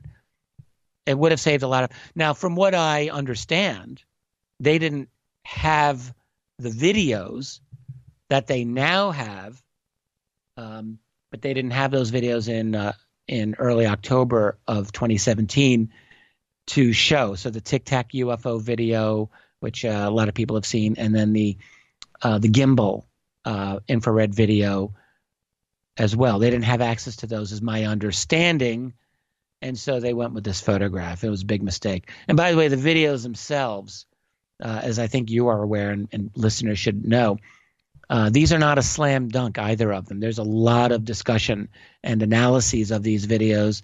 They could be legit, but they may not be. They may not be of actual UFOs. They could be. There's one argument made at the website Metabunk, and I would encourage people to go check this out, that the gimbal UFO video is in fact the hot exhaust of a jet. And it's not a bad argument at all. In fact, there's a good YouTube video, an analysis called NY Times UFO Explained, New York Times UFO Explained. You go check it out on YouTube, and it's like 6-7 minutes. I don't know that that's the answer. There's a lot about these videos that's still unclear. Like, for example, I think you and I both have spoken to people who have talked about that the U.S. Navy has been taking the gimbal video very seriously, and that's supposedly of a genuine UFO. There are reasons to take it seriously, but there are reasons to question it. And at this point, all of the evidence that To the Stars have put out is none of this is a slam dunk, to be honest, other than I think no one has been questioning the testimony of David Fravor or Luis Elizondo. So those two men, I think, are important new voices in this field of ours. And I think that I don't know of anyone who's really questioning the fact that David Fravor had this extraordinary encounter in November of 2004. But the videos themselves that have been released, and this includes a Tic Tac video, which actually has been released as early as 2007, 10 years ago. It was released to Above Top Secret, the website, ATS, in February of that year. And there was a long discussion of that video as well. So, going back to my original question, and thank you for that recap, and we're going to come back and visit all of this. For the UFO community, though, once you blow this trust in such an obvious fashion, and representing an image as a UFO and UFO technology, and it turns out to be a balloon, how do you gain that trust back from the UFO community and that support? Well, so you and I talked about this privately, so I don't know how much of this you want to go into, but I know that you're upset about it, you're indignant, and I get it because you defended that photograph. It's a huge mistake. The question is it a fatal mistake for them? And I don't have the answer to that. I do know that not everyone is looking at this as an ultimate disaster. It's a stumble. It's a mistake. It's sloppy. Absolutely should never have happened. I really couldn't begin to speak for these people. I'm not part of anything to do with what they are doing. So I don't really know how to speak for them. I think in a way, like, I have mixed feelings about what, my take of To the Stars is, I don't really understand how this is an operation that can work. I mean, as a business model, I actually don't understand how it's supposed to work. You've got an entertainment section run by Tom DeLonge, okay, and you've got a science and research and development section with some very impressive people. But the question is, how are they really going to get the money, seriously, to get the money to compete with, I assume they want to reverse engineer to white world, as it were, the black world technology. That takes more than millions of dollars. That might take tens, hundreds of millions, maybe billions of dollars for all I know. And I just can't see that happening. I'm sorry. With what infrastructure? You've got a couple of very impressive people sitting there. Yes, but seriously, you're going to create a new Skunk Works based on this? I don't see that happening. It doesn't make sense to me as a model. It never did. So there's that aspect of it. And I can probably leave it at that and just let you come up with your opinion here. This is, if I'm going to step back and be taken aback and go, what's going on? When you have a list of pretty extraordinary people with some CVs and vetted history, right. and I'm talking about Steve Justice, and I'm talking about Chris Mellon, Jim Semivan, Hal Puthoff, and absolutely. then so you have that, and then you have Luis Elizondo, who is running the UFO threat or secret project for the Pentagon, investigating UFOs. And none of these bright, brilliant people, none of them knew the difference between something like this. Oh, the Mylar balloon. And you want our trust behind, and nobody knew how to right-click on the mouse. No. Look, they're not, I don't think any of them, maybe even Elizondo, accepting him, are actual UFO researchers, to my knowledge. Right, and that's why I said we have all of them, but then we have this guy, Luis Elizondo, whose gig was to investigate the UFO threat. And he's got an image right there. And actually, he should have known, right? If he's running that program, he would have had the data in front of him. He would have had the photographs. He would have said, I've never seen that picture before.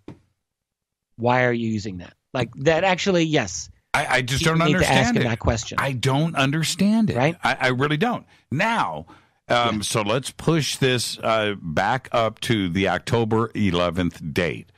Now, Chris Mellon gets up, points over his shoulder with his thumb, and says, what you are looking at, right, is technology that we are here to the Stars Academy are trying to figure out, and it's our job to figure out this technology. It is not, and this is what he says, it is not any black project of the United States. It's and not, indeed, that's true. And, that right, Mylar because balloon it's a Mylar balloon, right? Black project. And I just have to stop right there and say this is grief. This is misrepresentation. You are asking people now. You are alluding to that this is an official Pentagon release. Alluding to, they didn't say it, but you are alluding to that this is an official photograph that was taken of the Tic Tac UFO.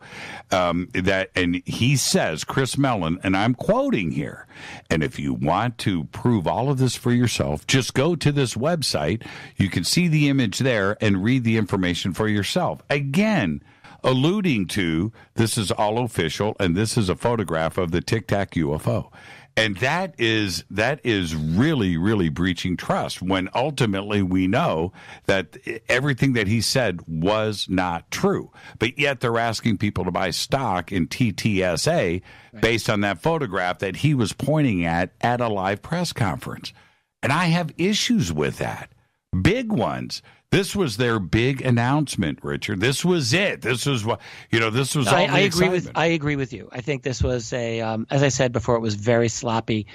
Whether it's going into a lack of ethics, I'm not prepared to go there yet because I don't know if they were knowledgeable, like if they were, or just lazy. So there would be a difference in my mind. If this is just sloppiness, laziness, not bothering to check the image, you have to wonder why Elizondo would not have seen this. That would have presumably fallen under his responsibility, right? Right. It's like his purview. And he was supposed to be the expert. You'd have to wonder, but the other guys, but even in his case, it could have just been, I don't know. I would want to know his explanation, I suppose. Now, on the line, Richard, I have the gentleman that took those pictures back in 2005, Mr. Steve Mera. Steve, Wonderful. Welcome to the program. Hi, guys. Good. Thanks for having me on. Hi, Steve. Thank you. You're waking up very early, I believe. Yes, it's about 20 to 5 in the morning here in the UK. And thank you for joining the program, Steve. And you did indeed. And Steve just sent me all of the original photographs, too. They just came in that he took back in 2005. Steve, you did take the pictures. You posted the original article over on rents.com back in 2005 and then debunked your own pictures, right? Which was... Actually, I didn't actually take the photographs. Those photographs were sent to me. A witness had contacted me regarding a UFO encounter. There was a series of 6 photographs taken on a sunny day in Eccles, which is about 4 miles outside of Manchester city centre in the UK. And he'd reported it. He'd gone to work in the early morning. I believe it was around about 15 minutes past 8 in the morning. And he was outside his works with a number of colleagues when he saw this in the sky. Now, he had a camera with him, luckily, in the car, because he was a keen photographer. And luckily, it was also quite a good camera. So he managed to take some very good photographs of this object as it twisted and turned and moved slowly across the sky. But he did also report a second one further in the distance. Now, at first, we reported this. When this first came out, I was in connection. I'd been featured on the on Jeff Rent's radio show, and I was in communication with him. So I shared the details onto his website, and I believe that was the only time it was ever featured on the internet where I posted it. And basically, I looked into it. I studied the photographs. This is November of 2005. Now, around about the beginning of the year, I think it was around about January the 4th, 5th, or something like that, we decided to run a test regarding one of these balloons. And the nearest one we could find to what looked to be on the photograph was a number one, a novelty-type balloon, silver. And, of course, we waited, obviously, for the right type of weather and to try and get a match on this. And to be honest with you, it was an absolute perfect match. Even actually in one of the photographs, you can see the string attached to it. I assume that maybe the other photograph that he claimed was the other object in the distance, the second one that might have been a number 2 or a number 8. Hence being 18 or 21. Now, I remember reading the original report and your response to it, your article, and I thought, man, is Steve talking in the third person here? Right? I was trying to figure that part out, but I knew that you did go out and a month later and debunk it and got the perfect match. But all of this, again, is going back to 2005. So, Steve, let me ask you this. At any point after this story started to break in the middle of October about this Mylar balloon theory, did anybody from To the Stars reach out to you? Well, let me tell you how this pretty much unfolded for me. Was that I've been following, obviously, Tom's work and the Academy to the Stars. I'd also seen a couple of TV shows where Tom, as far as I'm aware, misidentified some video footage of a triangular object, a UFO. That's right. Yes. And I thought, I cringed a little bit about that. And I thought, okay, everyone can make mistakes. I understand that. And I'm all for it. I'm all for people trying to make some effort, in trying to get answers. But I believe it was an extremely far stretch to try and raise the amount that would be required to pull off this. And I believe what Richard said earlier, that it would cost us a tremendous amount of money. And I just don't think that would be, I just didn't think it would be reachable, to be honest with you. But, I hats off to, and I said, well, let's see how it goes. And then round about January of this year, I was surprised to see, and I know that photograph. I can see it in, as soon as I saw that photograph, I knew exactly what that photograph was. I identified it straight away.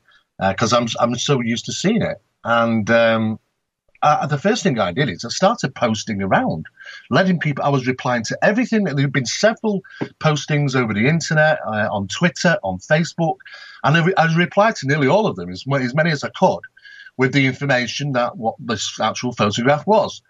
And nobody got back to me. And eventually what I did do is I went to the press. And a well-known newspaper in the UK, which is known as The Express, ran a large feature on this with all the information and details. And in fact, that actual reporter contacted the Academy to the Stars and asked for a response, and they didn't reply to him. He's been back in touch with me and said he's tried on 2 occasions. They've not been back in touch with him. So they're obviously not replying. And I said, well, that's very strange. I don't know how on earth can somebody make that mistake.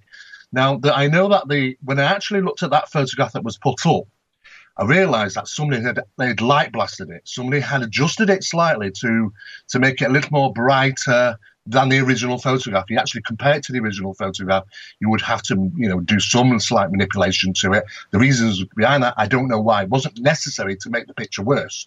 And that kind of got me a bit curious as to how does this photograph in mainstream around the world get out and nobody actually find out what it is. Then I got some information come back from somebody who told me that it featured on one of the news channels, and George Knapp had covered it.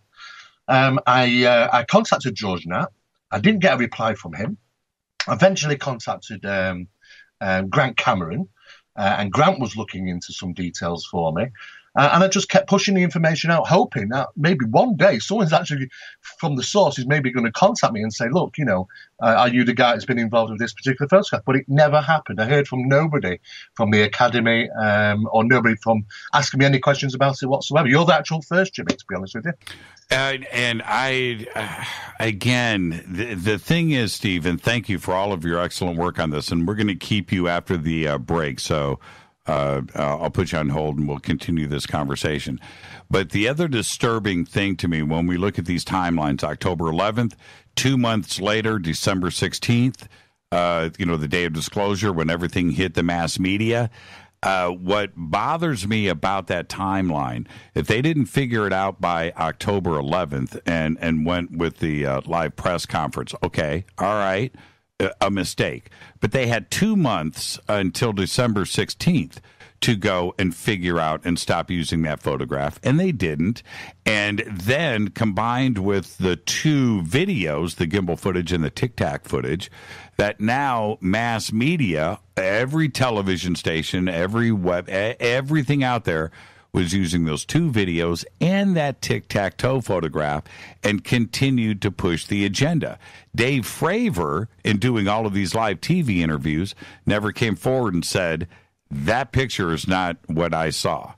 And I'm bothered by that. I'm bothered that Luis Elizondo was out there, and if somebody had alerted them to at this point, he never said that that photograph had nothing to do with the Tic Tac footage. And I'm looking at these split screens, which I have numerous pictures of CNN and Fox and RT and BBC, ABC, NBC, CBS, pick your channel.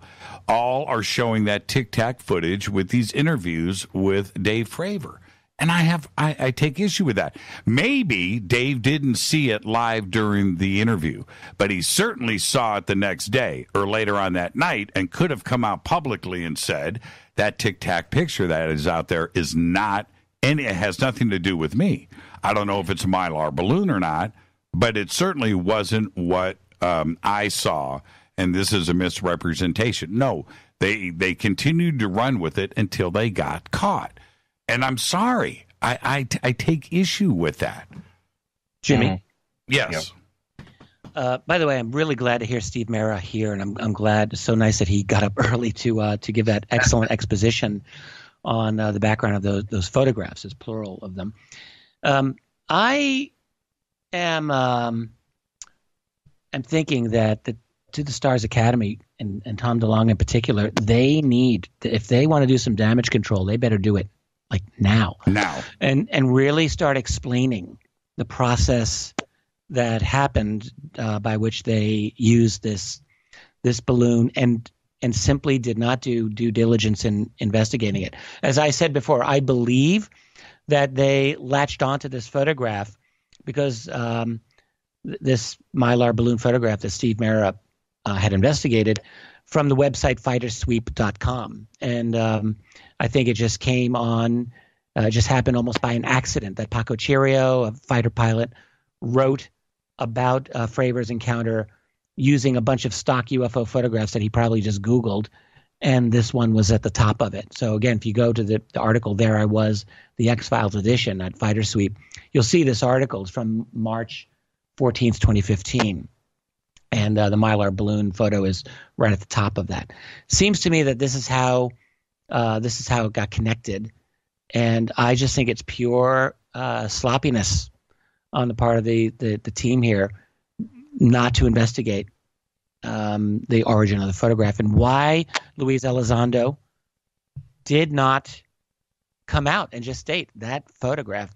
I've never seen that photograph before, because he couldn't have, right? Right. He couldn't have. Right, exactly. Let's take a break right here, Richard. Steve, can you stay with us?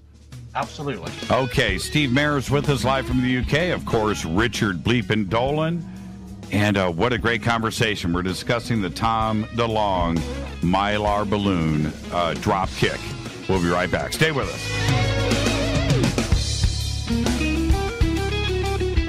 Hi, everybody. This is Rob Halford, the Metal Guard on JimmyChurchRadio.com. This is KGRA Digital Broadcasting Station. Salt Lake City, Utah. Van Buren, Arkansas. Okay, nurse, let's get this man to the ER stat. Right away, doctor. We see this every day. Heart attack or angina pain due to blocked and clogged arteries. Chelation can remove obstructions or blockages from arteries and help avoid painful and expensive surgery. Now there's Angioprim. It's a liquid oral chelation product that you take with juice. You start to feel the results fast. Angioprim increases blood flow all over the body, and that means more energy and strength to take on the day with less aches and pains. 60 years of research has gone into chelation, and Angioprim is the result. A safe and easy way to unblock your veins and arteries from buildup that slow circulation. Paging Dr. Jones. Please report to the emergency room right away. Log on now for a special radio offer from Angioprim. That's angioprim.com/radio. ANGIOPRIM. Angioprim.com/radio or call 877-882-7221. That's 877-882-7221. So, you love talk radio? Then you'll love TalkStreamLive.com. TalkStream Live is always on, 24/7 with the best streaming talk shows. Find your favorite talkers and discover some new ones. It's free, readily available online or on any smartphone or tablet. Finding your favorite talk shows all in one place has gotten a whole lot easier. Just go to TalkStreamLive.com. Be sure to download the free apps from Google Play or the iTunes App Store. Your contact for current news and trending topics. KGRARadio.com. Hello, Fadernauts. This is Jimmy Church, and I'm introducing New Pharma, a company whose products are based on science. Human function based on the endocannabinoid system, or ECS. New Pharma firmly believes in this science, and their research indicates that support of the ECS provides the beneficial effects for a healthy lifestyle. New Pharma's science includes relief capsules for pain relief, sleep capsules, which are natural support for occasional sleeplessness. Foundation is support for your ECS, and Fit capsules support your active lifestyle. Just click on the banner at JimmyChurchRadio.com and use the promo code F2B for a 33% discount on all of their products. Or visit newpharma.com for all of the knowledge on the science. That's GNUpharma.com. Go Beckley Tappy. Did you know that when you're on the road with limited data or Wi-Fi available, you can still listen to every minute of Fade to Black by just calling 605-562-4482. No smartphone, app, or internet needed. It saves your data plan and no extra cost if you have unlimited minutes. Just call 605-562-4482. You can listen to me, Jimmy Church, on any phone, anytime, anywhere. Go Beckley Tappy.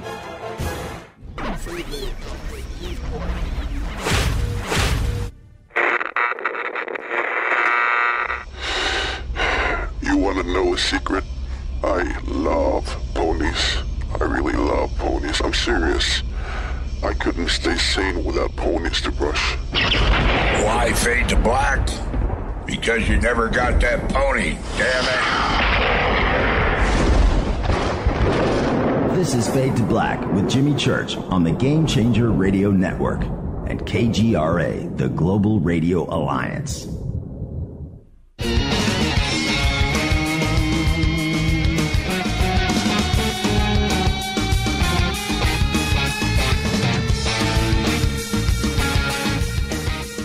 Welcome back, Fade to Black.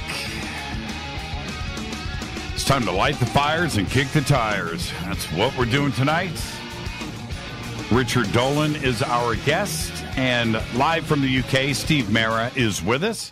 Now, we are discussing the Tom DeLonge Mylar balloon fiasco. I don't know which a better way to describe it. I'm watching Twitter, Steve and Richard, and it is completely on fire.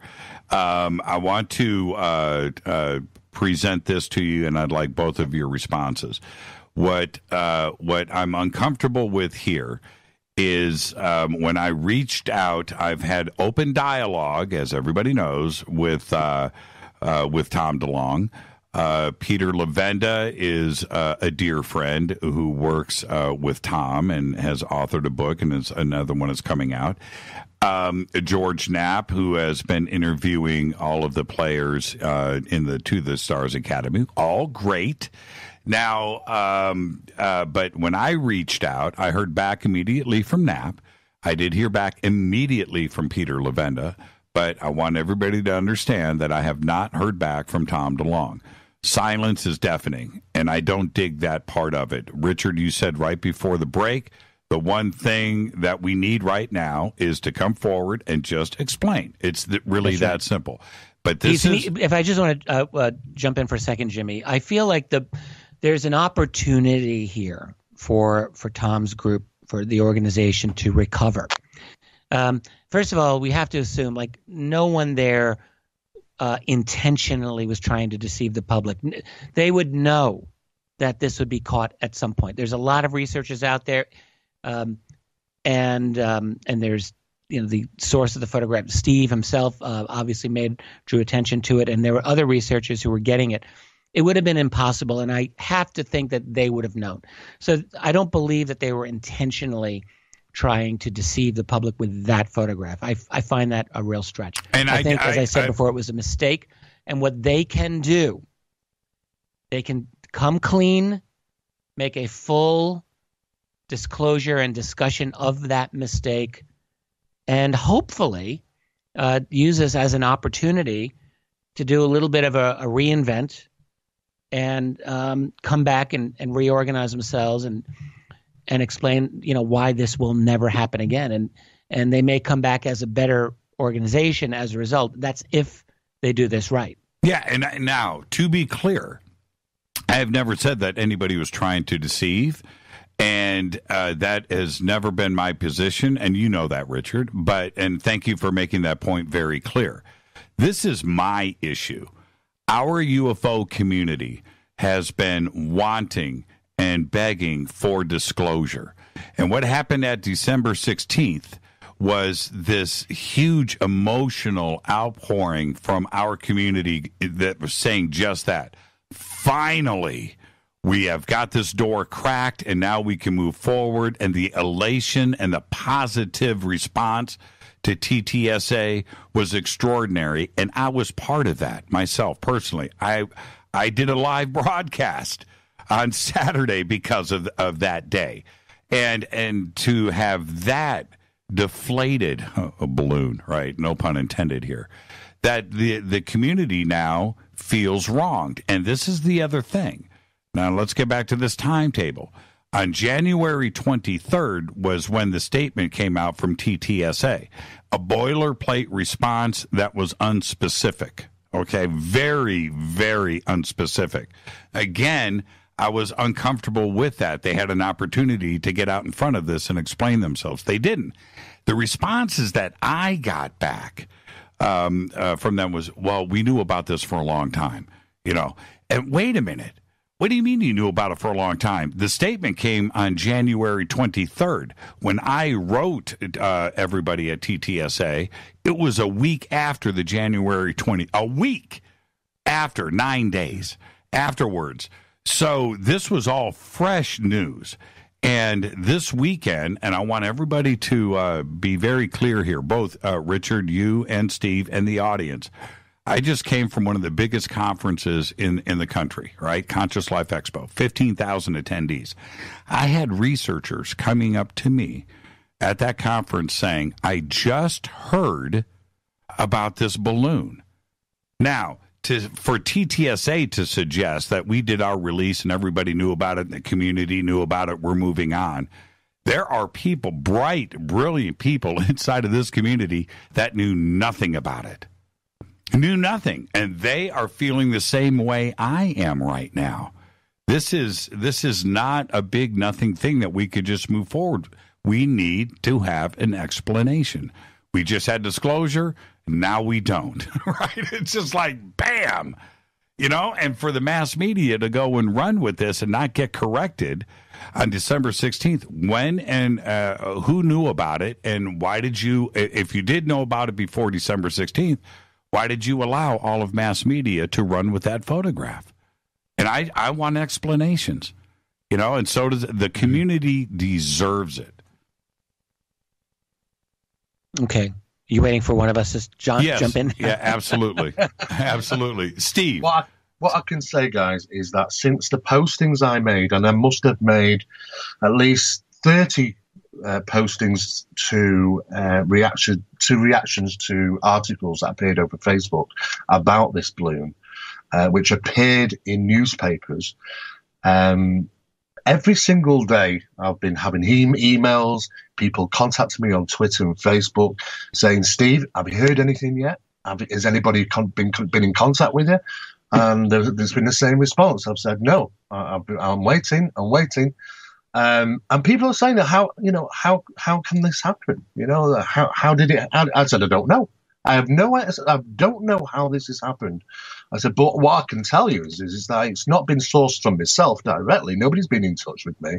The only place I posted it originally was the Jeff Rentz radio show. So if that went onto Google and somebody else used it, fair enough. There was some slight difference because I do know with digital photography and even the actual high-res photographs were sent to Jeff Rentz. The image on them are a bit low on the Jeff Rentz website, but there was some slight manipulation to the photograph. It was brightened. It was highlighted in some way. I don't know why that happened, but maybe it was just through different processes of use by different people. I'm not too sure. But every single day, people asking me the same question. I said I haven't heard anything. They said, well, get to the press. I went to the press with it, and still not anything come back. Nobody's asked me any questions about the photograph. It was being pushed out that on a lot of occasions, people saying I took the photographs myself. Can I jump in, Steve? I want to make a point here, and I want to ask Richard this question. Steve, this question doesn't.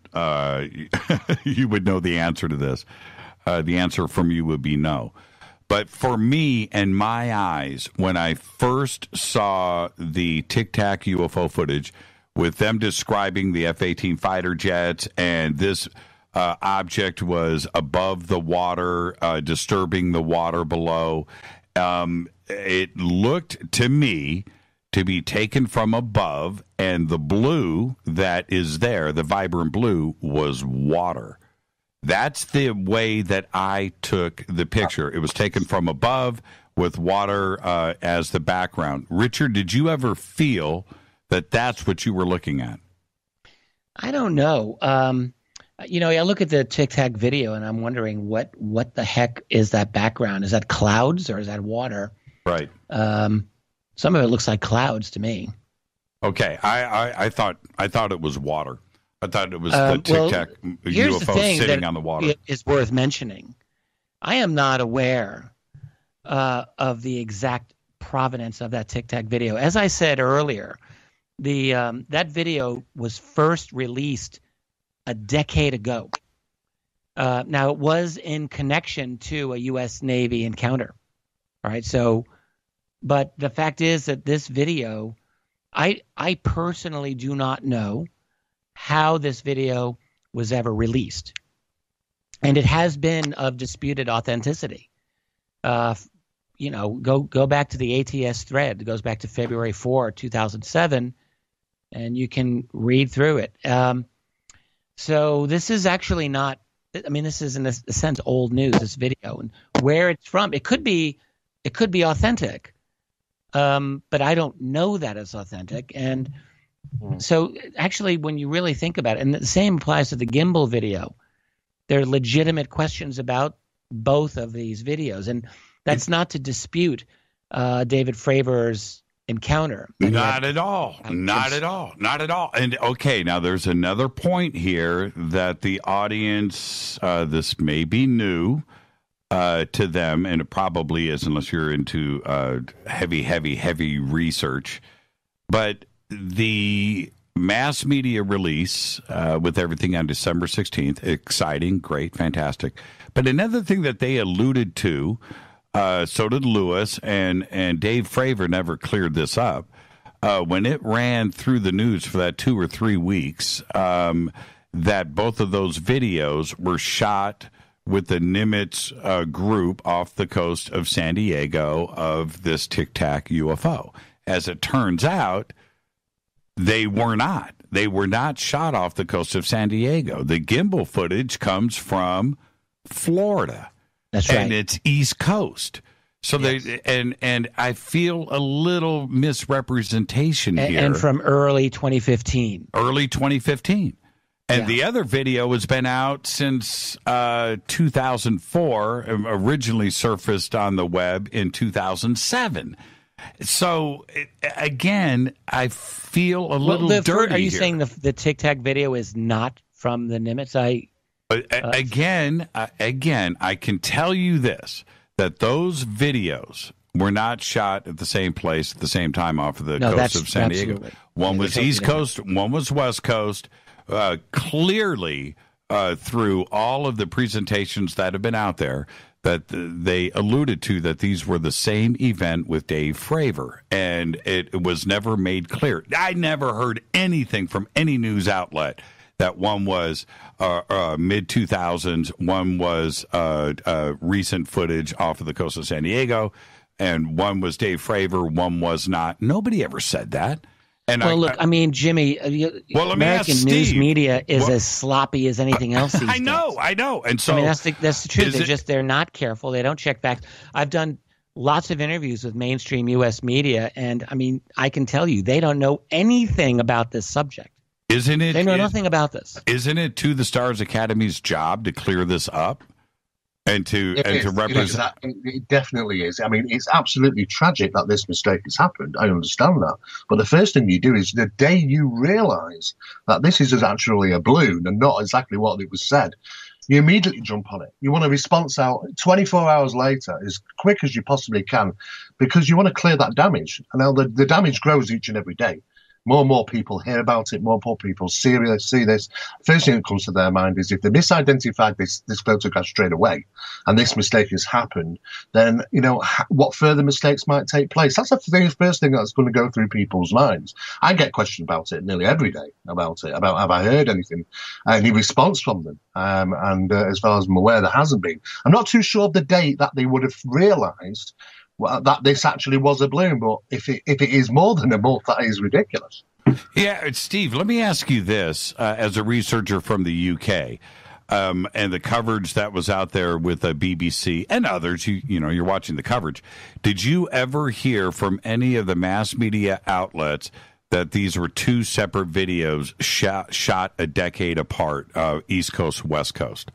No, not at all. And all the press releases, even throughout the UK, did not give any mention to that whatsoever. I can understand, press do pick up information from other press and they run with it, and this is how stories get carried on, and it's not the first time that these sort of things have happened.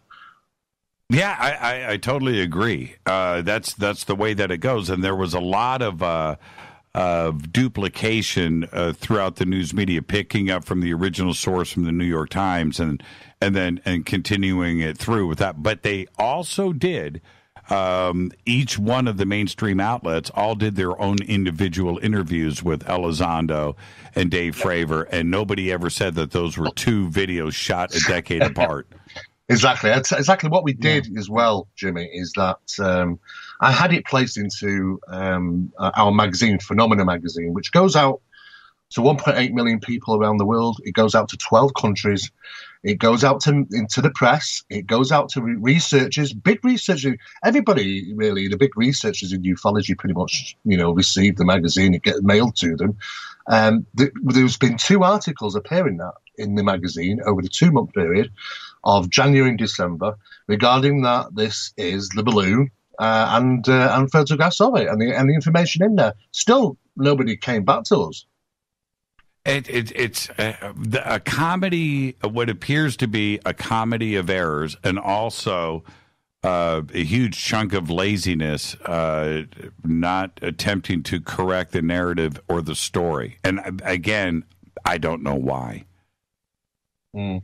Yeah, it's very damaging, unfortunately, and they do need to make that response as quickly as possible. Now, again, I think the one thing that I need both of your comments on, certainly with Steve, with what you do within the UK, and Richard, you're no stranger to something like this spinning out of control and how our community will police itself and upright the ship really quick. Is there a way for this community to regain their confidence? I'm not talking about TTSA. I'm talking about in our journey and moving forward and trying to keep things honest and also a positive attitude within our community. Is there a way to right this ship? Well, I'll just have a hand at that first.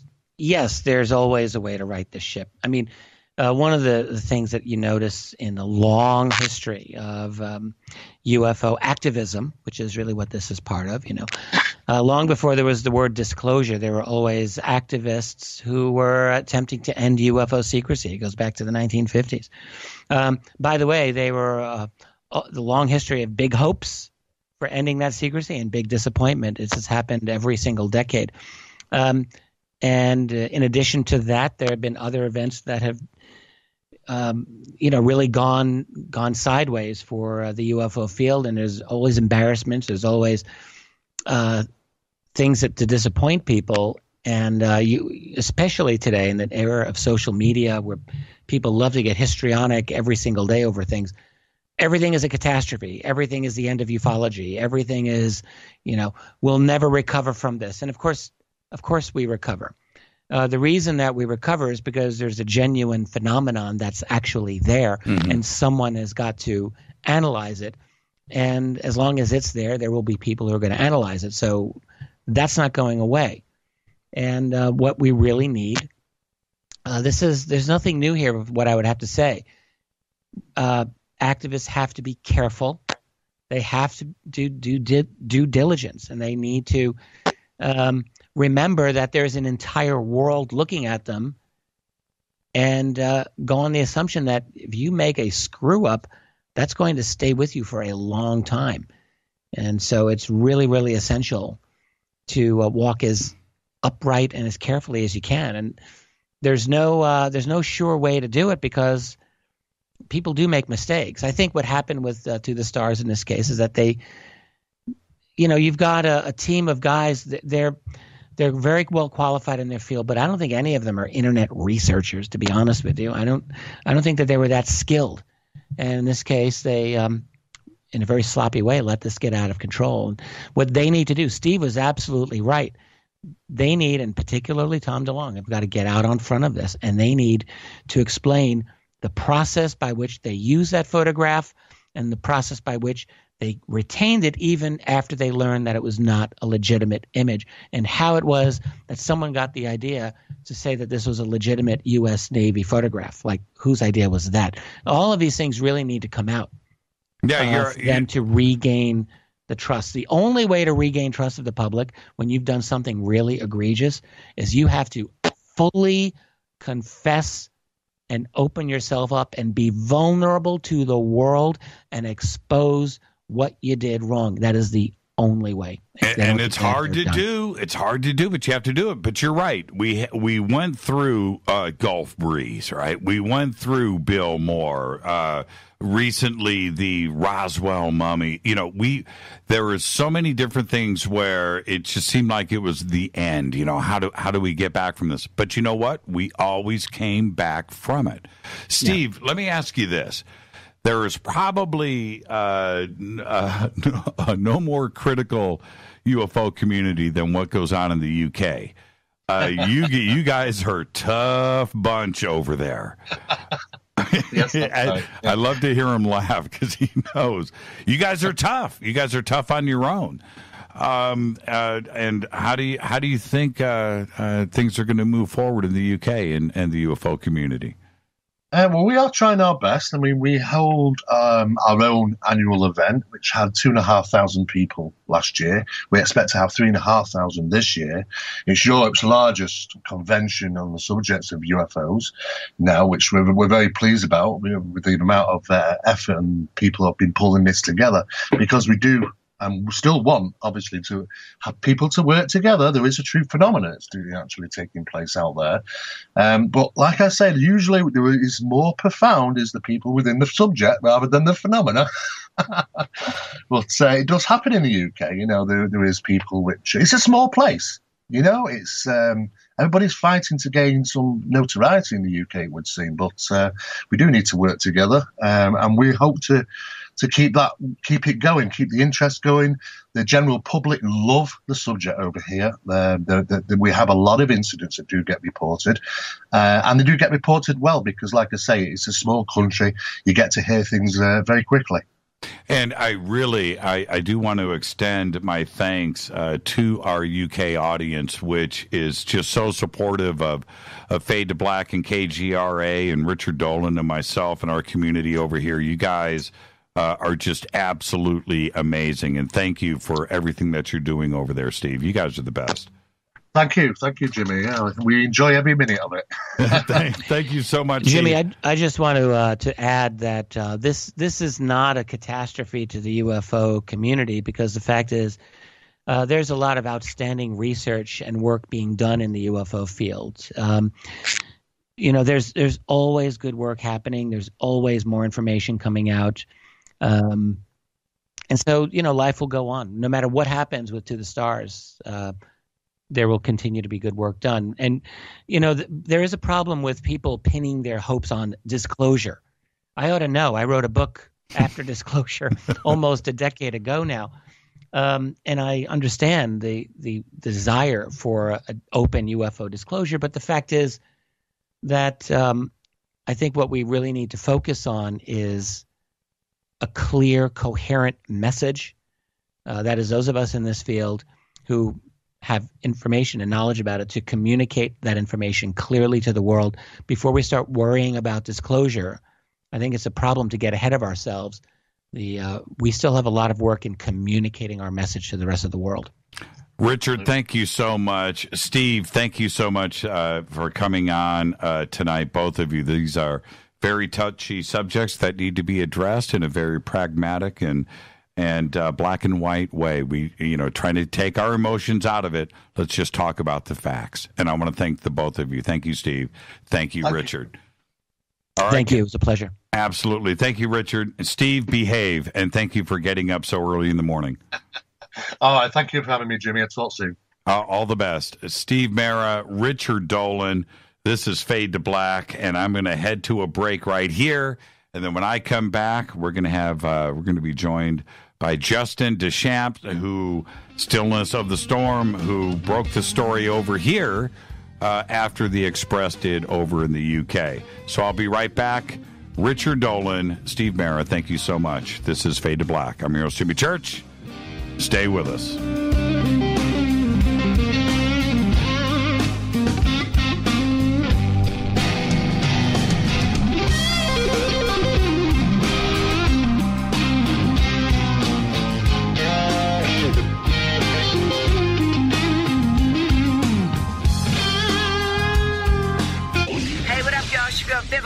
Here, and you are listening to my boy Jimmy Church on JimmyChurchRadio.com.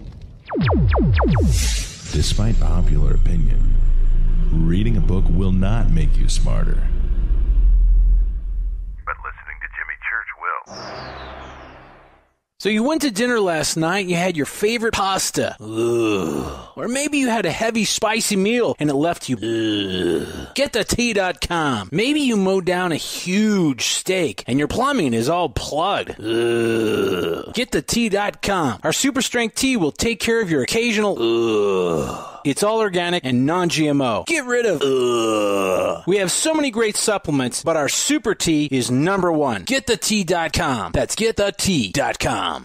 So, you love talk radio? Then you'll love TalkStreamLive.com. TalkStream Live is always on, 24/7 with the best streaming talk shows. Find your favorite talkers and discover some new ones. It's free, readily available online or on mobile with any smartphone or tablet. Finding your favorite talk shows all in one place has gotten a whole lot easier. Just go to TalkStreamLive.com. Be sure to download the free apps from Google Play or the iTunes App Store. When you take the beans from Central America with dashes of Indonesian and African mixed in and then roast it to the dark side of fade to black, you create the ultimate brew of fringe. Introducing the Fade to Black blend from Rivermoon Coffee. Yes, Rivermoon's darkest customized roast was created for the love of Fade to Black. The alchemy of masterful roasting and smoking the beans is in every sip of this full-bodied, dark Java. I need my coffee dark, deep, with distinct bittersweet chocolate highlights, just like the bunker. Leaning further into the darkness of the roast is Fade to Black blend from Rivermoon Coffee. Just click on the banner at jimmychurchradio.com and use the promo code F2BBLEND for 15% off of your order today. Go Beckley Teppy.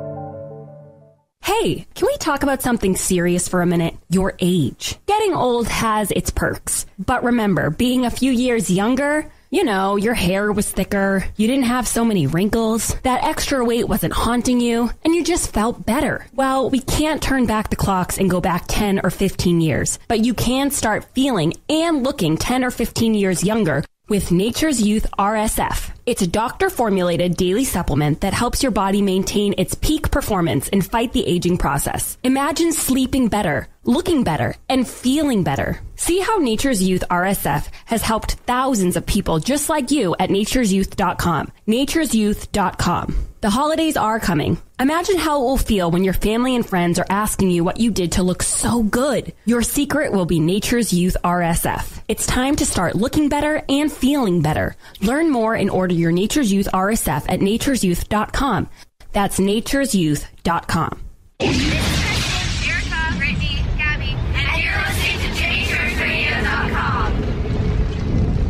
It's not a lifestyle we chose. We were born this way. KGRAradio.com.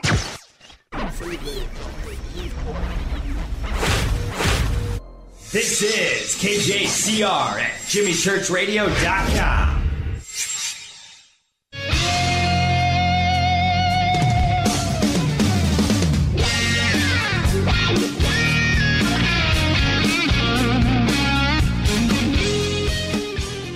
Welcome back, Fade to Black. Thursday night, very special show tonight. Richard Dolan, thank you so much. Steve Mera, live from the UK, thank you. Discussing the Richard Doty surprise 90-minute phone call back on February 1st, and then the To the Stars Academy and Tom DeLonge and the fumble, the drop ball that was and is and will continue to be the Mylar balloon that they said was a UFO. Secret technology. Okay, now joining us is Justin Deschamps. Justin, welcome back to the show. And you know what's funny? I was going to say it feels like I talked to you yesterday, and I did. Right? That's right, you did, Jimmy. How's it going? It's going good. Now, okay, let's continue this discussion. You, through Stillness of the Storm, released where did you first hear about this story that you released on? Was it through the Express? And how did you come across it? Tom DeLonge and the balloon. Yeah, I heard about it through the Express.uk. I check news feeds every day to see what's going on out in the world, and I found about the story. And as you can imagine, I was pretty shocked to discover that, you know, a prolific or seemingly prolific agency like To the Stars Academy had used a fairly easily debunkable photograph. So I posted this article on February 7th, but it actually came out about a month ago, on January 17th on the Express. What has Stillness of the Storm has a very, very large audience and really short base. What has their reaction been to your article? Well, as you can imagine, it sent waves through the community. I mean, there's a lot of people wondering, what does this mean? As I'm sure you know, that the To the Stars Academy is a kind of a hotly debated thing in the ufology community. So this just kind of adds fuel to the fire to the controversy surrounding that whole topic.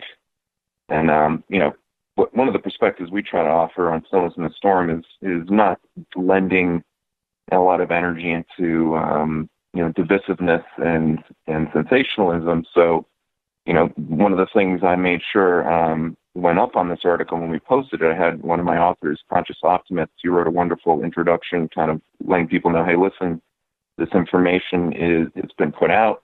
Let's not jump to any wild conclusions. That's not going to grab our pitchforks or anything like that. So, but it was a highly controversial thing when it hit the scene for sure.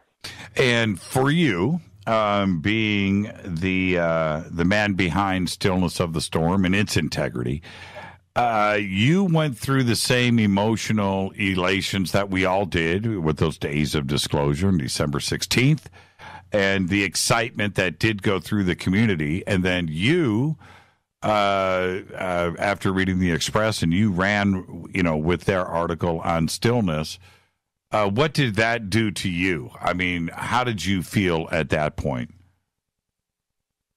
Well, I mean, it was pretty shocking. Say what you will about To the Stars Academy, but what that has to offer for the disclosure movement, so to speak, is pretty amazing. I mean, we have Tom DeLonge. He's got a massive following.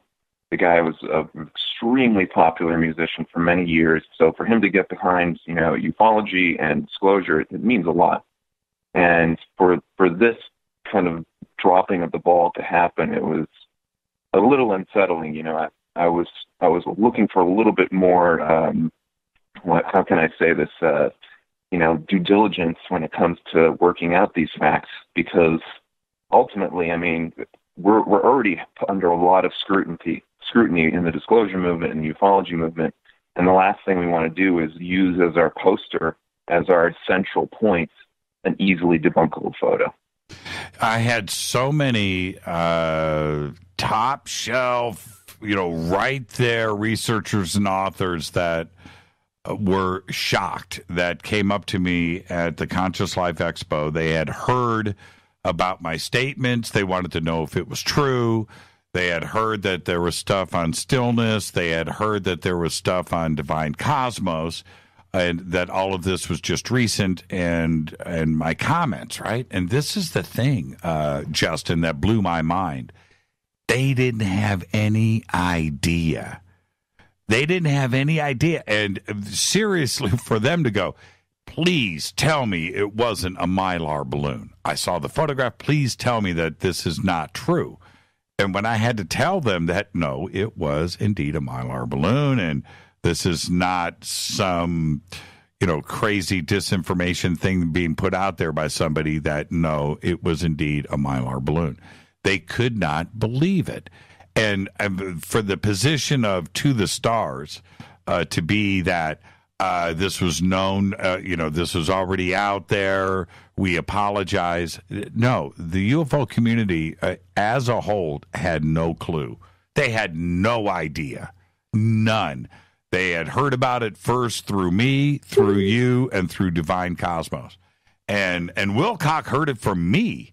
And Wilcock is somebody that gets all the email, right? He gets he has got his contact. And no, this story was not out there inside of the community. And I find that a bad crutch to stand on, to say that, well, we put it out there and, okay, whatever, we made a mistake. The UFO community did not know. They did not know until you and myself and Divine came forward. Yeah, absolutely. I mean, it's unsettling on numerous levels, and I think it's a great opportunity for us to kind of gain some self-reflection. I mean, it's really easy when you see big names like Tom DeLonge out there and these indications that seem to suggest that disclosure is moving forward really quickly for us to get kind of wrapped up in the excitement.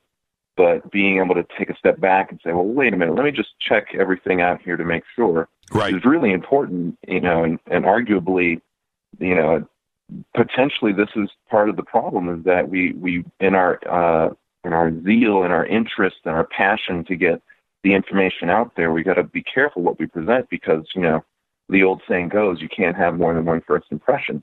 No, you can't. So, you cannot. And see, and now I do want to give credit to Isaac Coy. He is a top shelf researcher. I have always, when he says something, I always take notice. And he was on top of this right after the October 11th presentation by To the Stars. But, not everybody knows about Isaac Coy and the work that he does.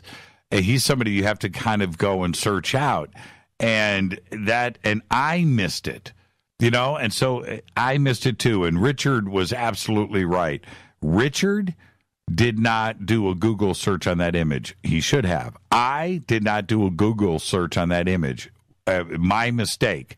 The reason why is I put so much into the staff at To the Stars that, the way that it was presented from everybody, that this came from the Pentagon. This was part of the Nimitz package. This was Dave Fravor and Louis Elizondo, and this was the stuff that Louis was bringing forward, this secret stuff. And I admit I'm only human. I made those mistakes, and so did everybody else in the UFO community. Everybody thought that was just genuine, and it came from Lewis, and it came from the Pentagon, and there you go. It was just a bad move all the way around. Bad move on everybody's part. Yeah. And I'll throw myself in the running too. I didn't catch it when this thing came out. The To the Stars Academy had this presentation in October. I was busy doing a lot of things, so I didn't necessarily dive into the nitty gritty of what this was happening. But you place your trust in these people. They come from the Pentagon. You got major names backing this thing, and you kind of hope that everybody got their ducks in a row. And this is an example of one slips through the cracks. So, before we start getting into notions of throwing people under the bus, I think, like I was mentioning earlier, it's a time to kind of pause, reflect. What can we as a ufology community do to ensure this doesn't happen again? And this is what we're all about at Stillness in the Storm, is trying to have this unity in the community that, everybody matters. Your opinion matters. Even if you think you're not, you don't have a radio show, you don't have a YouTube channel, you don't have a blog, it ultimately doesn't matter. If you see something that doesn't look like it's consistent, your voice matters and it needs to be heard. And we all can work together to kind of ensure that the whole thing that we're all rooted behind, which is getting this information out to the people so that we can move forward as a planet, is something that's really paramount, I think. Yeah, you're absolutely right with that. The UFO community will police itself. There is a lot of very bright people out there that can figure things out. Maybe not everybody knows everything, but collectively we will get to the bottom of it. And I can cite so many different examples of things that have unraveled and been figured out in the UFO community. And that will never change. One thing is for sure, that To the Stars Academy, everything that they release in the future will be absolutely 100% vetted, and they have to move forward with caution. You can't play around with this community. You can't do that. But then this is the thing. You said it. You only have so many times. You got one chance to make a first impression. So everything that now is released from To the Stars is like The Boy Who Cried Wolf, right? Now everything that comes out, it could be the most solid, unbelievable situation, but we're going to step back and go, hey, and now we're sitting on these two videos, and I'm not so sure about what's going to happen with that. I do know that there's other videos out there. And I'm not going to name names or anything, but and I'm sure that they are listening right now. They know about my conversations with these various people that are sitting on this footage. And I have to say, this footage that is out there, I don't know about the provenance there with that. And these different researchers who are excellent, if they come forward with something, they better make sure that it is rock solid, because anybody that looks at it is going to immediately go back to this thing that just happened with To the Stars, and that cloud is going to be over. It's going to be hard to get rid of. It's not going to happen overnight. Yeah, exactly. I mean, and this is why I think, we all need to come together as a community, is because we're all ultimately out there, this information, especially with something like this, which has such a huge backing. I mean, we got Pentagon officials, we got a massive name like Tom DeLonge. If you want a piece of material to go to your friends, to go to your family and say, hey, look at this, I finally got something tangible. You've been asking for proof. Here's some of it. It behooves us to make sure that all our ducks in a row, because we don't want to be spreading misinformation, of course, but we also don't want to blow our chances and our opportunity. And I think what we can do moving forward is, and this is what I'm always pushing, is let's come together. Let's make sure the information we have is the best we have available, and we can move forward as a community. And, that's one thing I really like about Richard Dolan's work. He spends a lot of time making sure that all of his ducks in a row, and he comes from this perspective, at least this is what it seems like from what I've observed from him, of the strategy. So what can we do? There's a lot of information in the ufology movement that it's really hard to do any betting on, because it's just so crazy, or it's hard to, the information of the evidence isn't there. But we do have incidences and events that do have a lot of backing. So let's use those strategically to make inroads with people that are open to this. And then once we get their discernment and their interest, now we can move into other things. And it gives this community of ours the opportunity to say, hey, here we are. This is another PSYOP operation from the CIA and the Pentagon, meant to discredit the UFO community, to get us all wound up, and for us to lose our minds a little bit more. We don't know what to believe. And it may not be the case, Justin. This may not be some disinfo PSYOP project, but it certainly could be, right? It's got it's got everything in play. How do we trust Luis Elizondo? How do we trust, somebody that was working for the Pentagon and was working on a covert op? He leaves the Pentagon a couple days later. He's working for To the Stars with all of this secret information. How do we trust that? We were trusting it, but after this, how do we do that? Mellon, who's coming from the CIA, and that's exactly what they do, right? But we put this trust in him, and then it turns out to be this. So could it be just some crazy, and it may not be, but it certainly smells like it. And for our community, they just throw their arms up. Aha, here we go again. And how can you blame them for thinking like that?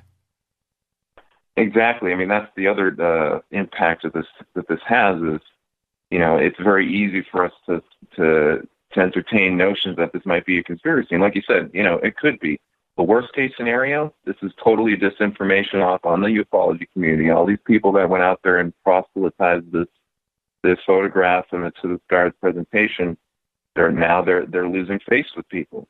And maybe best case scenario, somebody dropped the ball. Let's face it, that the To the Stars Academy is probably a massive organization. They're really busy doing stuff. Things slip through the cracks. But at the end of the day, I mean, we got to figure out a way. And ultimately, when we're talking about trust, from a lawful perspective, trust isn't blind. Trust is based on good faith. It's based on good communication, a meeting of the minds, things where we actually have empirical data to support the fact that we can trust somebody. So when there's been an incidence of good faith, and that good faith has been besmirched for whatever reason, now that puts the onus on everybody involved to do their due diligence and make sure that we're holding everybody accountable. And it's not because we are malicious or insidious when we're acting towards people, but it's because ultimately we are all going to be impacted by this, and that's what's so important. It is, and trust is earned. Right. And when it comes to DeLonge, and I understand his position because he's the new guy in the UFO community, right? He's the new guy coming along, and he wants to become part of the community. You don't get into you just don't walk into it. It's not given, and here, the UFO community, man, it's tough. It's tough, and you have to earn that trust. And he was right there. We were so happy with what happened on December 16th. Now, but can he get that trust back? I don't know. We gave him a pass card for sure. He had a hall pass. But this is the other thing. I don't want to discount what happened on December 16th either. What happened on December 16th with the mass media running with the UFO story, going out there exposing it to the rest of the world that may or may not have any interest in UFOs or disclosure, that happened.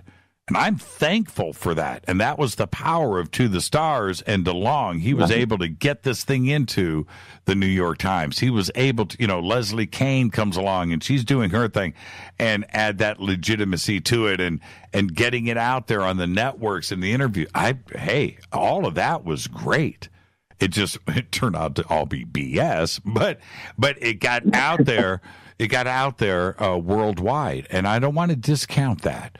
And now, what do we do, moving forward? Will the mass media embrace DeLonge in the future with his PR firm and the money that he's investing into all of these contacts into mass media? Are they going to buy the story a second time around? That's...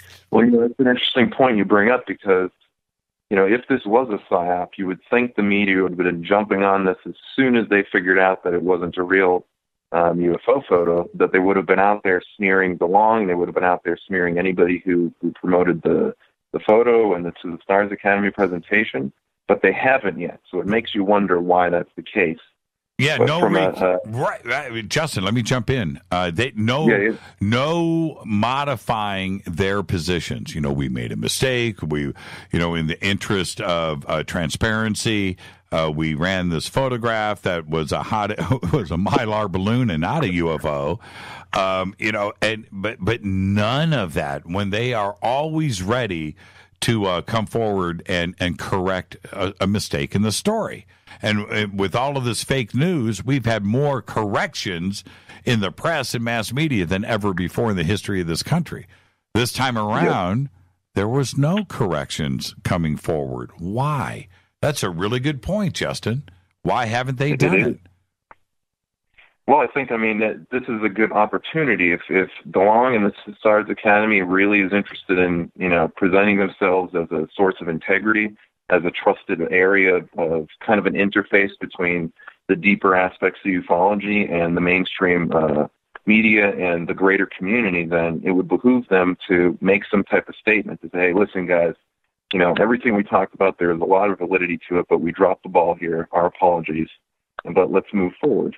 So I'm really hoping that, if DeLonge is listening to this or if anybody involved in this is listening to this, that they take it upon themselves to do that work. And yes, it might seem scary at first, but speaking as somebody who's been in the media for 5 years, I've made mistakes. I'm not going to sit here and say that I haven't made mistakes, but when I do, I always make it a point to issue a correction or make some type of statement. And that's always met with a lot of acceptance and support, because ultimately that's what builds the trust.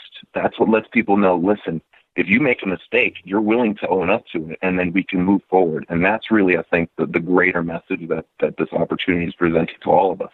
Why do we all, wait for disclosure to come from the government? Why do we do that? And then we got it from the private sector with DeLonge, and that opportunity may have been blown. So we're right back to looking at the government again for disclosure, in my opinion. Why do we do that?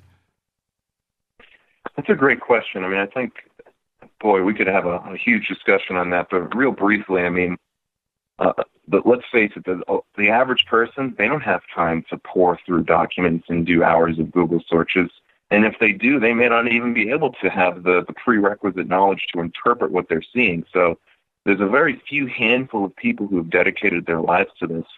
And from a government perspective, the government just being who they are gives a kind of rubber stamp of authenticity and authority to a situation. So I think a lot of people want to look to the government for some type of endorsement about the validity of something because it lends credence to it. And, you know, the other aspect to it is even if the government does endorse something that's not true, the very fact that they do makes it something that is quote unquote true, or at least appears to be true. So it's almost, I mean, it's kind of like the adage, you know, the ends justify the means.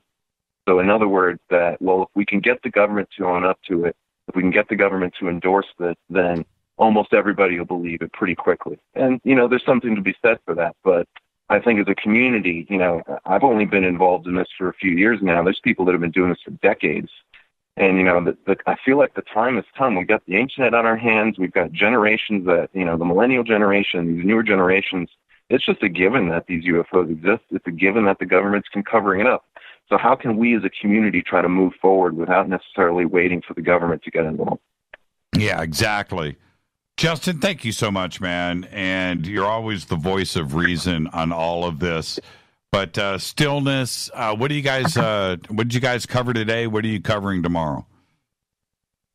Oh, we're covering a bunch of good information. We got always a good battery of stuff coming out. We're always covering top news and events and an inspiration. And we got the SITS news coming out every weekend on Saturday. Teresa Inaris and Sterling Nicole Bennett. She's always doing the great things with the stillness news, and great things always come out. So appreciate everybody supporting that. And, of course, yours, Jimmy. Thanks for having me on. Yeah, thank you, Justin, and enjoy the rest of your evening. All right, my friend, thank you so much for coming in tonight. Very important time. You got it, Jimmy. Have a good one. Talk to you soon. You too, Justin. There you go. Justin Deschamps, Stillness of the Storm. And, again, stillness, this article went out in the Express, UK.